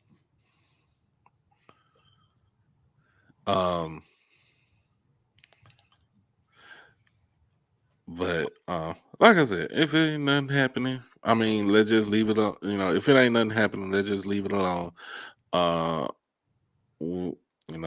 Let's not assume that Jackson State is raising salaries or anything like that. Let's let's the school handle its issue with that, and we'll come out better than ever. I did, like I said, we did tell them about the, first games for majority of the schools this season. Of course, first game of the season, MEAC SWAC Challenge. Mm-hmm. Second games of the season, Blue Orange Blossom Classic. Yeah, the Blue Blossom Classic. The Labor Day Classic with Alabama State and Southern. The other Labor Day Classic, Texas Southern Prairie View. Yes. So you got some games in the beginning. Chicago Classic, Valley and Central State. It's gonna be a hectic week 1. Yeah, so like I said, you'll see who's gonna be coming out on top and what type of football you're gonna see. So I thought it was interesting that all of the coaches would not, with the exception of FAMU, all of the other coaches would not announce who QB1 is. I noticed that everybody said that, fall camp is starting and we'll name our quarterback at a later time. I do think that Coach Dooley said that Harold Blood is a front runner, but they still have fall camp. Like everybody else deferred that question and was kind of like, Oh yeah, Hugh Jackson deferred that question so fast. Coach Jackson, he deferred that question so fast when I told him, hey, you got Miles Crowder that transferred in. You got Julian Calvez, who was who pretty much started half of the season, played in some mop-up duty. but became started later down the line. He's like, it's a QB battle. He ain't trying to give up no sources. Um, we didn't even ask about Coach Woody's QB situation. I don't know who's the QB He there. just got a commit 2 days ago. I didn't Yeah, have he had came so fast that I was trying to look up the name of the quarterback, but I didn't want to like have him waiting. But he literally just got a quarterback 2 days ago. And right. like Coach Alonso said, we're still adding players to the roster as we speak. Fall camp. Man said, man's that man said, I got players calling in right now, He said, coming I'm in looking at my phone waiting right till we now, see that one drop. That's gonna be a great interview for man. everybody to see. Um, because I They even asked about his coaching can talk. situation. He said the QB room is stacked like pancakes, stacked like library books. This is HBCU band talk. He's giving us an inside of the QB room at Bethune, and he said that it's stacked. Um, I think for Valley, you see who the starter's going to be. Just Jamari Jones. Um, I think he's the front runner for starting QB for FAMU. Not FAMU, but Man, Valley. quarterbacks. How do you even have 10 Well, quarterbacks some on you your take roster? some and then you redshirt the rest of them, or if they're athletes, you switch positions. Um, of course, Trayvon Conley is going to be started for Prairie View. I don't see anybody try to beat him out. Coach McDowell already said that Trayvon is the man. He's taking responsibility of the team. He put the team on his shoulders, so he just has to go out there and get it done. Mm-hmm. Um, we already know Andrew Body is QB1 for Right. Texas Southern. That Yeah, that's um, kind of like irrefutable. is irrefutable now. Blue did tell us though. He like it's the kid from Furman that transferred in. Um, anything kind of just anything happened that he has it's a capable backup. Um, right there, but um um like I said, because Texas Southern, uh, definite quarterback. You know who the definite quarterback is. Prairie View, same thing, definite quarterback. FAMU, definite quarterback. Um, who else we missing? That's Mm. um, For Alabama State, I think they said, yeah, well, Alabama State. Demetrius Davis, like the player that we interviewed, he did point out that Demetrius Davis was a freshman. It was his freshman year Mm-hmm. as the head as being a QB. So we'll definitely see, is he able to progress from freshman year to sophomore year? Right. Oh, so for SWAC Media Day, do you think that it should be just one day? Uh, I think it could be 2 days. I think that it should be 2 days. I also think they should have like a media mixer the night before, Mm-hmm. like from 6 to 10 or something like that, a media mixer so that other journalists, podcasters, well, podcasters are kind of like a new thing, but just the media is able, and when I say media, I mean like SWAC media, HBCU media, or just anybody that they're able to mix with each other and talk, because Slack Media Day is all about business. So kind of have the ability to interact with others, schedule, joint, um if whether you want to get on somebody else's podcast or if you want to just build relationships with other media, like I feel like a mixer Mm-hmm. the night before is definitely something that's a really good opportunity for them to be able to maybe just expand SWAC media a little bit better, you know? Right. You have any Uh, other things that they should do? um. Well, I like. I think they should just they can announce a little bit better when the teams are get ready to go on stage. Okay. Because when I stepped out, I think when you were still either setting up or you were still doing the live, um, I kind of I kind of eavesdropped in on Miss Tiffany Green for ESPN, and then telling like, oh, it's this person, this school coming up after this, and then Jay Walker is going to get this school, where it could just be like once you go to commercial break, um, once you go to commercial break, just go ahead and tell it like, all right, we need such coming to the podium. Right. Um, um, I think that's why they really hone in on that schedule that they give us. But I do mhm, think like reminders are great, or maybe even a speaker, not only in the main room, but possibly adding a speaker to the other rooms just to give that heads up. That is definitely a great idea. Because your time can definitely get away from you. Um, I like the fact that they had the rooms. It was enough space for anybody to participate. And I like our room. I thought that was good because we're right. able to catch our interviews with not too much feedback, with a lot of people talking. So I was definitely excited about that. I want to address this before we kind of wrap this up.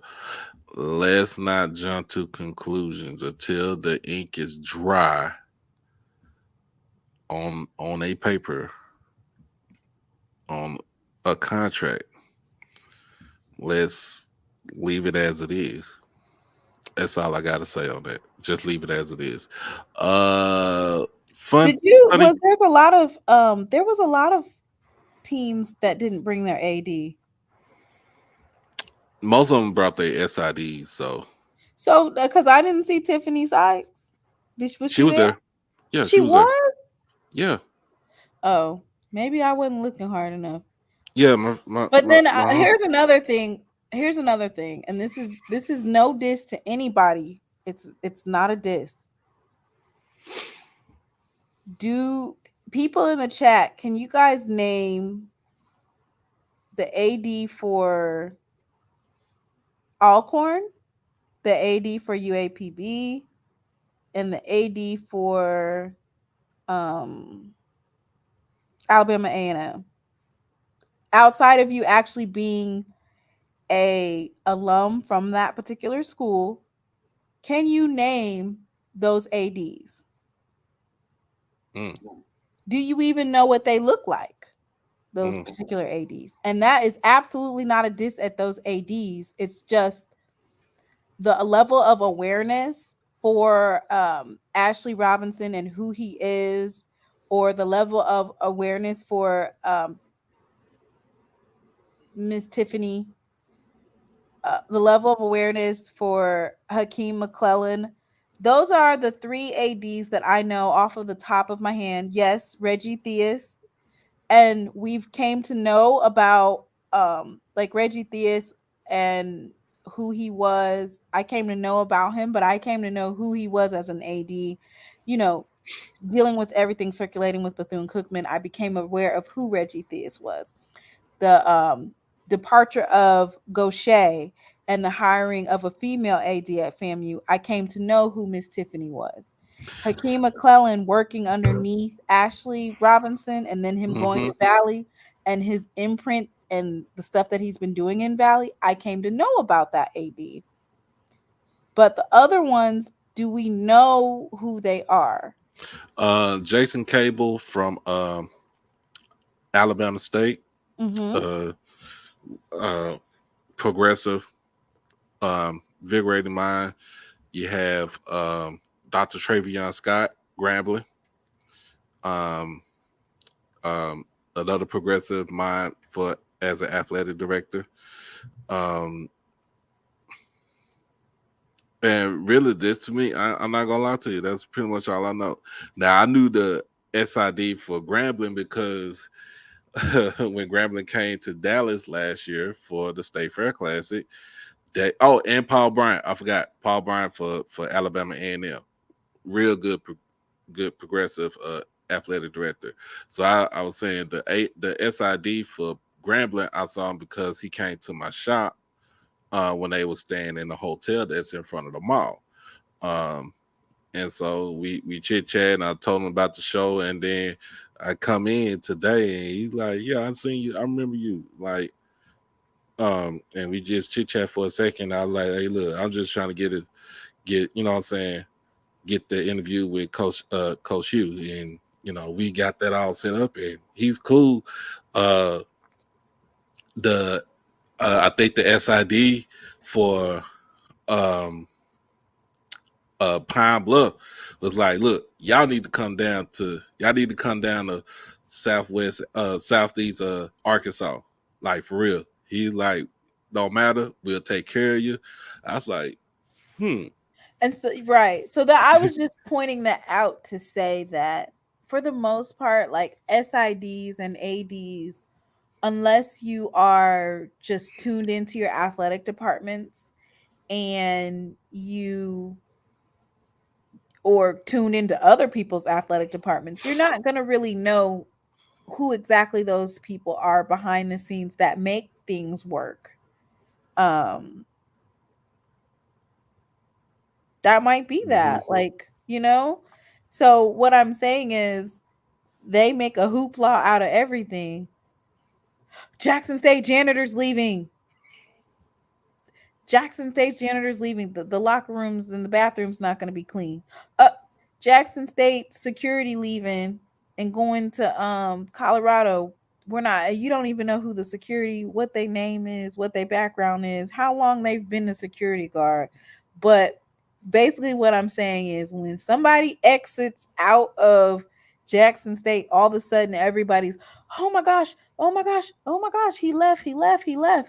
It's like it's really y'all emphasize when someone leaves Jackson State, and it doesn't necessarily have to be a bad thing. It could be a personal choice. They're choosing to move on to, maybe their family. It's something that's better for their family. That's all. Yeah, but like I said, we don't. I don't want to just rush to judgment or anything like that until it actually happens. Now, I got something funny to say. I got something funny to tell y'all. Did y'all know during Pac-12 Media Day, which was, I think it was yesterday, I think it was yesterday or something like that, but they picked Colorado to be second to last in the Pac-12. Second to last, meaning like don't go past go, don't collect $200, go to jail type. Wow. Like literally, they said Shador gonna do good, but other than that, it's they say he's going second to last. But that was kind of interesting. I want to see what happens this season with that. First of all, and another thing, like I said, let's give a prayer, man. Y'all send y'all prayers to LeBron and Bronny James, man. 18-year-old kid to go in cardiac arrest practicing. And he was slated to be a starter on the USC team. And as a parent, to get a call, I can't imagine to get a call like that as a parent. Right. that your kid is just went into cardiac arrest. Right. Because now everything is gonna go. You ain't gonna know what to think. Ain't gonna know. You ain't gonna know how to think. Your mind is in your mind is in scramble mode. So to hear that, um, like, but I think he just got out of ICU, so that's good. But it just to hear that, man, it eats me up. Like I said, just especially as a parent, and especially as a parent, you know, the kid that son that carries your name. Right. So if I'm LeBron and I'm sitting down with Bronny and Savannah, Right. and the coach over at USC, I think it's Andy Enfield, I'm just gonna tell him, chill out. Chill out until you figure out what's going on. Right. Because that's definitely scary to get that phone call. I can't even imagine. And then you just don't know, why did he go into cardiac arrest? Does he have some type of heart problem that, a lot of these athletes are finding out that they actually have heart issues that they didn't know that they had, or that kind of goes under the radar. Yeah, Blue, and Ken, like Ken was, he was like, it bothered him because it's like we are parents. You know what I'm saying? You're not a parent, it don't it resonates, but it really don't resonate with you a lot. But when you are a parent, I don't care. You drop all that shit for your kids. You drop everything for your kids. Something happened with my kids, I'm dropping everything. I don't care. I could be at home, I could be at work. Something happened, I'm out. I'm calling the boss. Look, something happened. Something's up with my kid. I'll call you when I'll call you, let you know what's up. All I know is I gotta go. That's it. You know what I'm saying? I don't know who what else to say about that. Another thing, shift gears from that. In this poll, a lot of teams. I mean, did you see that contract that Jaylen Brown from the Boston Celtics signed today? No, I've been in SWAC Media all day. Hey, you could be there, but shoot, put it on ESPN. Bloody signed 5-year, $262 million deal for the Celtics. No, 300 mil. 300 mil. That's right. He 300 mil. 300 mil. I thought it was 260. No, it's 300. Ridiculous amount of money that I'm sure has a whole bunch of things that need to be met in order to get that full thing. Well, you do know when in with basketball, how much NBA, is guaranteed? Everything is guaranteed in basketball. Okay. This only 5 years, $304 million. Player options the 4th year. If they gave him a player's option, whew, I feel for Boston.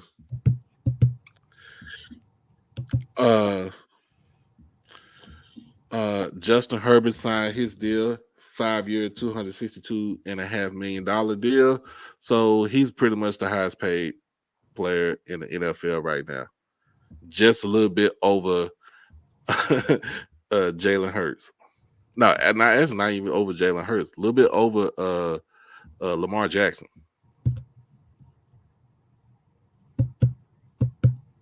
So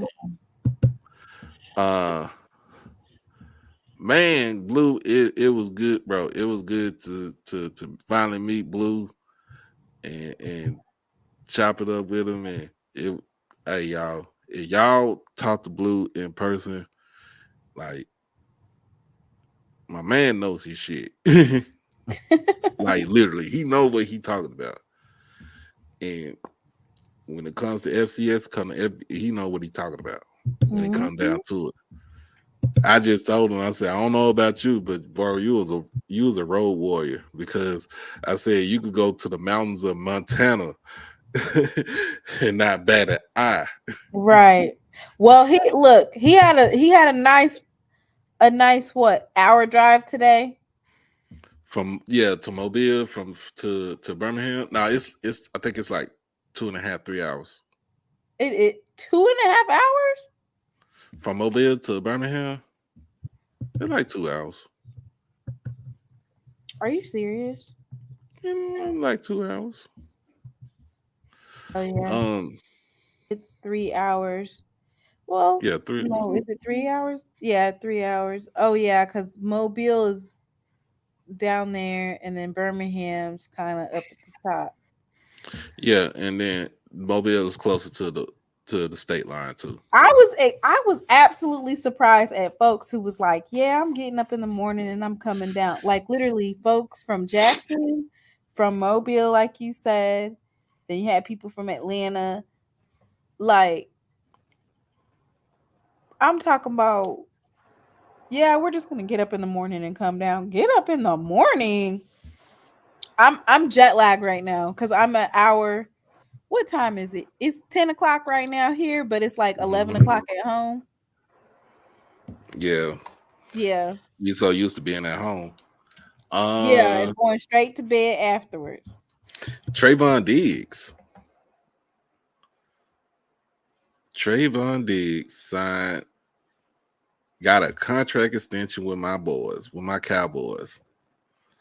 5 year, $97 million, 42.3 million guaranteed.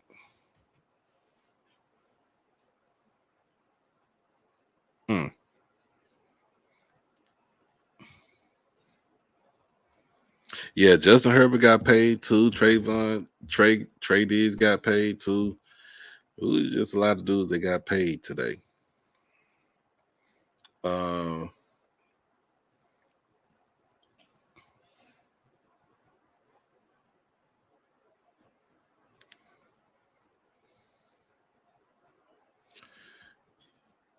Yeah, it's crazy. Yeah, yeah. I don't know nothing about it. Hey, a man, a ball hog. um, Now all we need to do is sign. The Cowboys need to re-sign Zach Martin. Because he's about to sit out training camp. Yeah.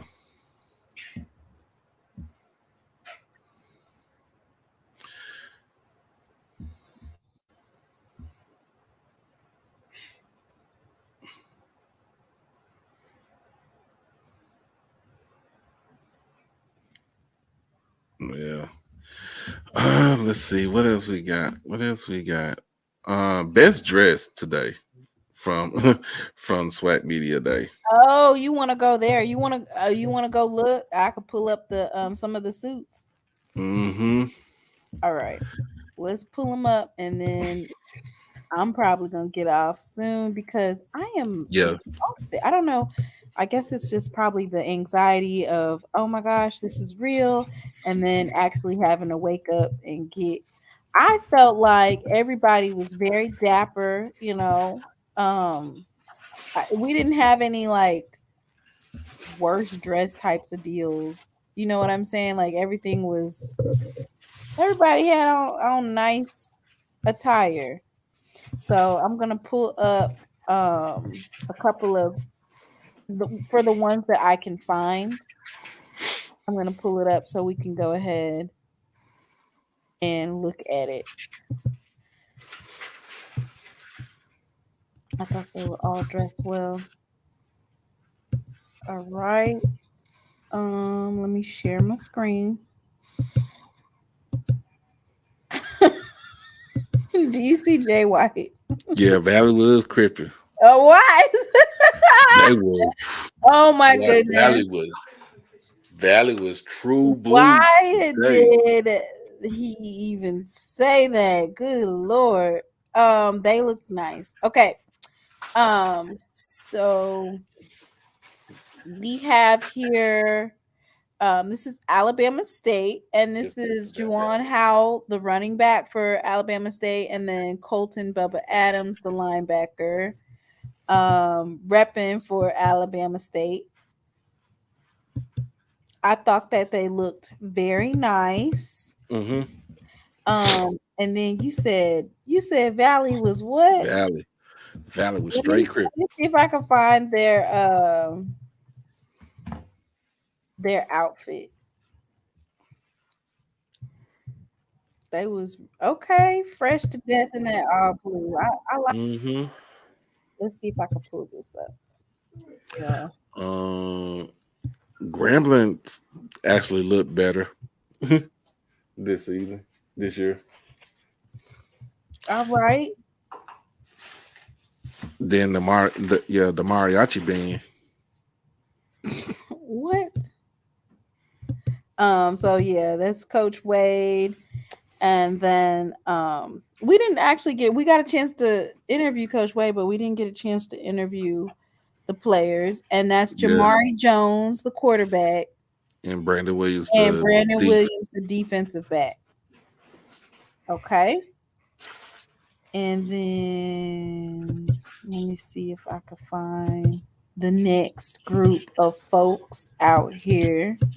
Who else we got that was dressed nice? Grambling. They had on the yellow suits. It didn't look like I said, it didn't look like the mariachi band suits didn't they look wore last season. I don't know.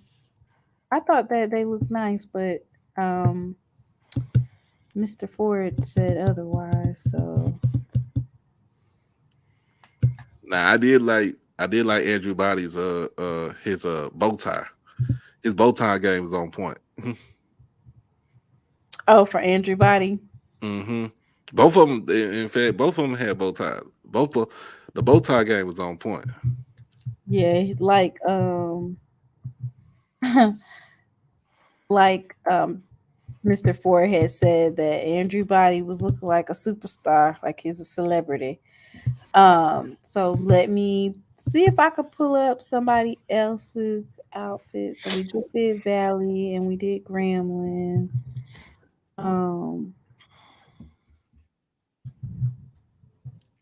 I would say the suit that Jarvion Howard had on earlier was fire.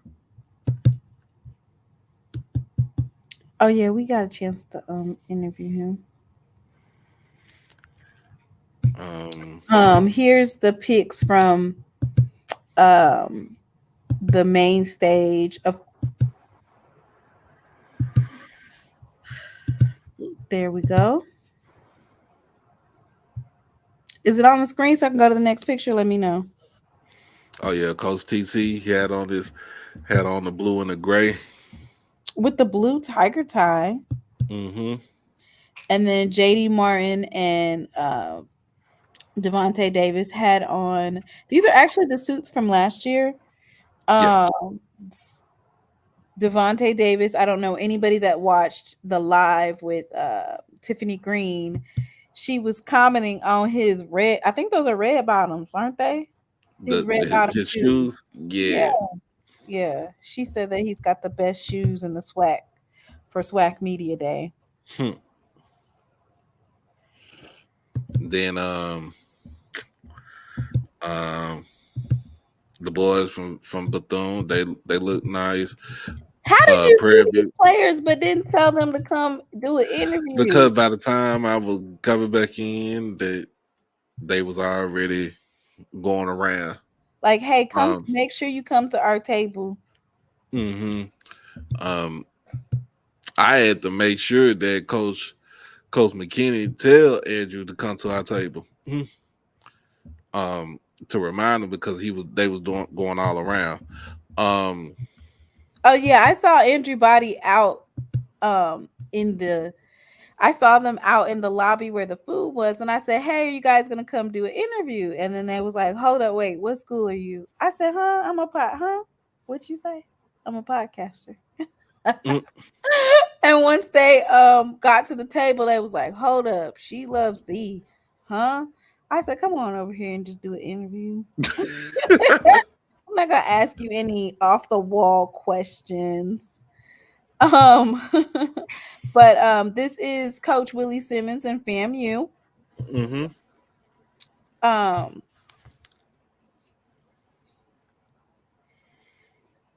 That's Javon Morgan. Javon Morgan, defensive back.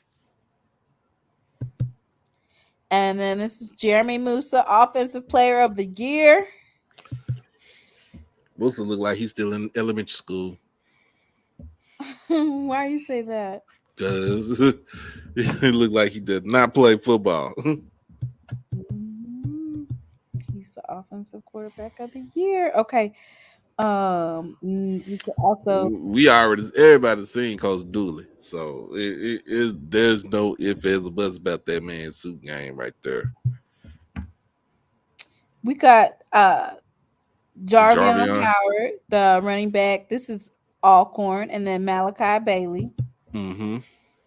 and Fred McNair. Coach man there just keep it basic, Coach man there, he a country boy. What do that mean? He country. He can just keep it basic.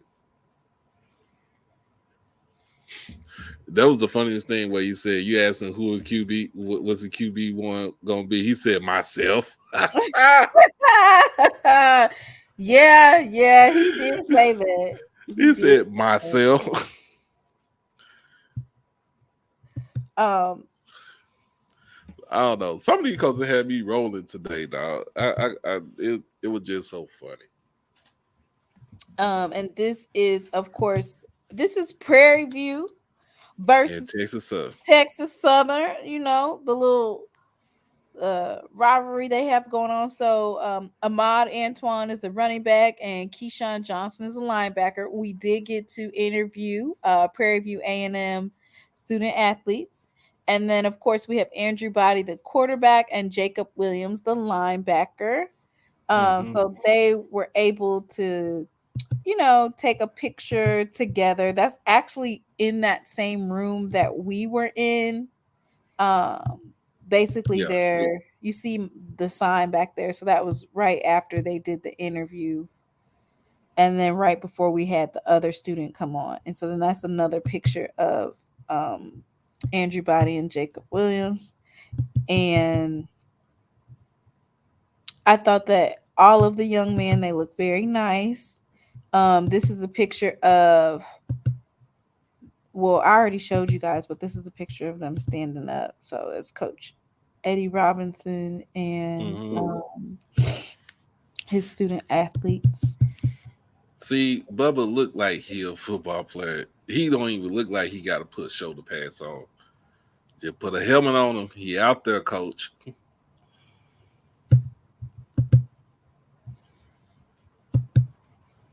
And then, of course, this is Southern. Dooley. We'll get a close up of Dooley. Oh yeah, It played was clean though. Harold Harold Blood and Blood. Jelon Campbell. Mm-hmm. So Jelon Campbell, the one with the blue tie, I think so. the Yeah. linebacker, and then Harold Mm-hmm. Blood.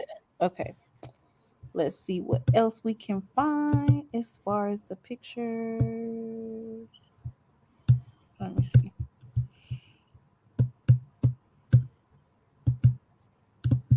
Let's see if we can find a close up of Coach Dooley.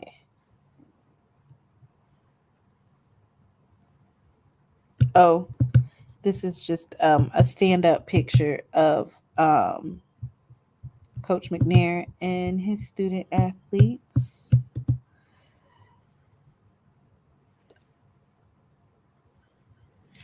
And Jarvion don't look like he just the eyes don't tell you the truth until he put them pads on, and the way that he run it's a no brainer. This kid he said he's going to get 2,000 yards. If you didn't look twice, he almost camouflaged into the flow. He really did. He really did. It almost camouflaged into the flow. You had to look twice before, like, whoa. This is Gucci, okay? So that's why we call him the best dressed coach in the SWAC. Mm-hmm. Put it on. No doubt about it. And said we just ended on a high note, on a good note, y'all. So y'all look out for that. Trying to get all this stuff set up before I roll out. Or while I'm on the road tomorrow. Yeah, we have Coach Simmons. Oh yeah, the Coach Simmons interview. Yeah. Mm-hmm. So you have your Coach Simmons interview, and then of course we have a lot of content that'll be dropping in the coming days. I know for me, after I do basically the interviews for the next couple of days, then it'll be time to take a little break or something, because the football season is less than 30 days away.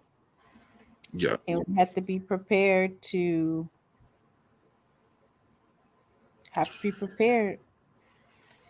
then you got to hit the ground running week in and week out. Yeah, we're going to hit the road. We're going to be careful on the road in the morning. Make sure you get some good rest, Doc.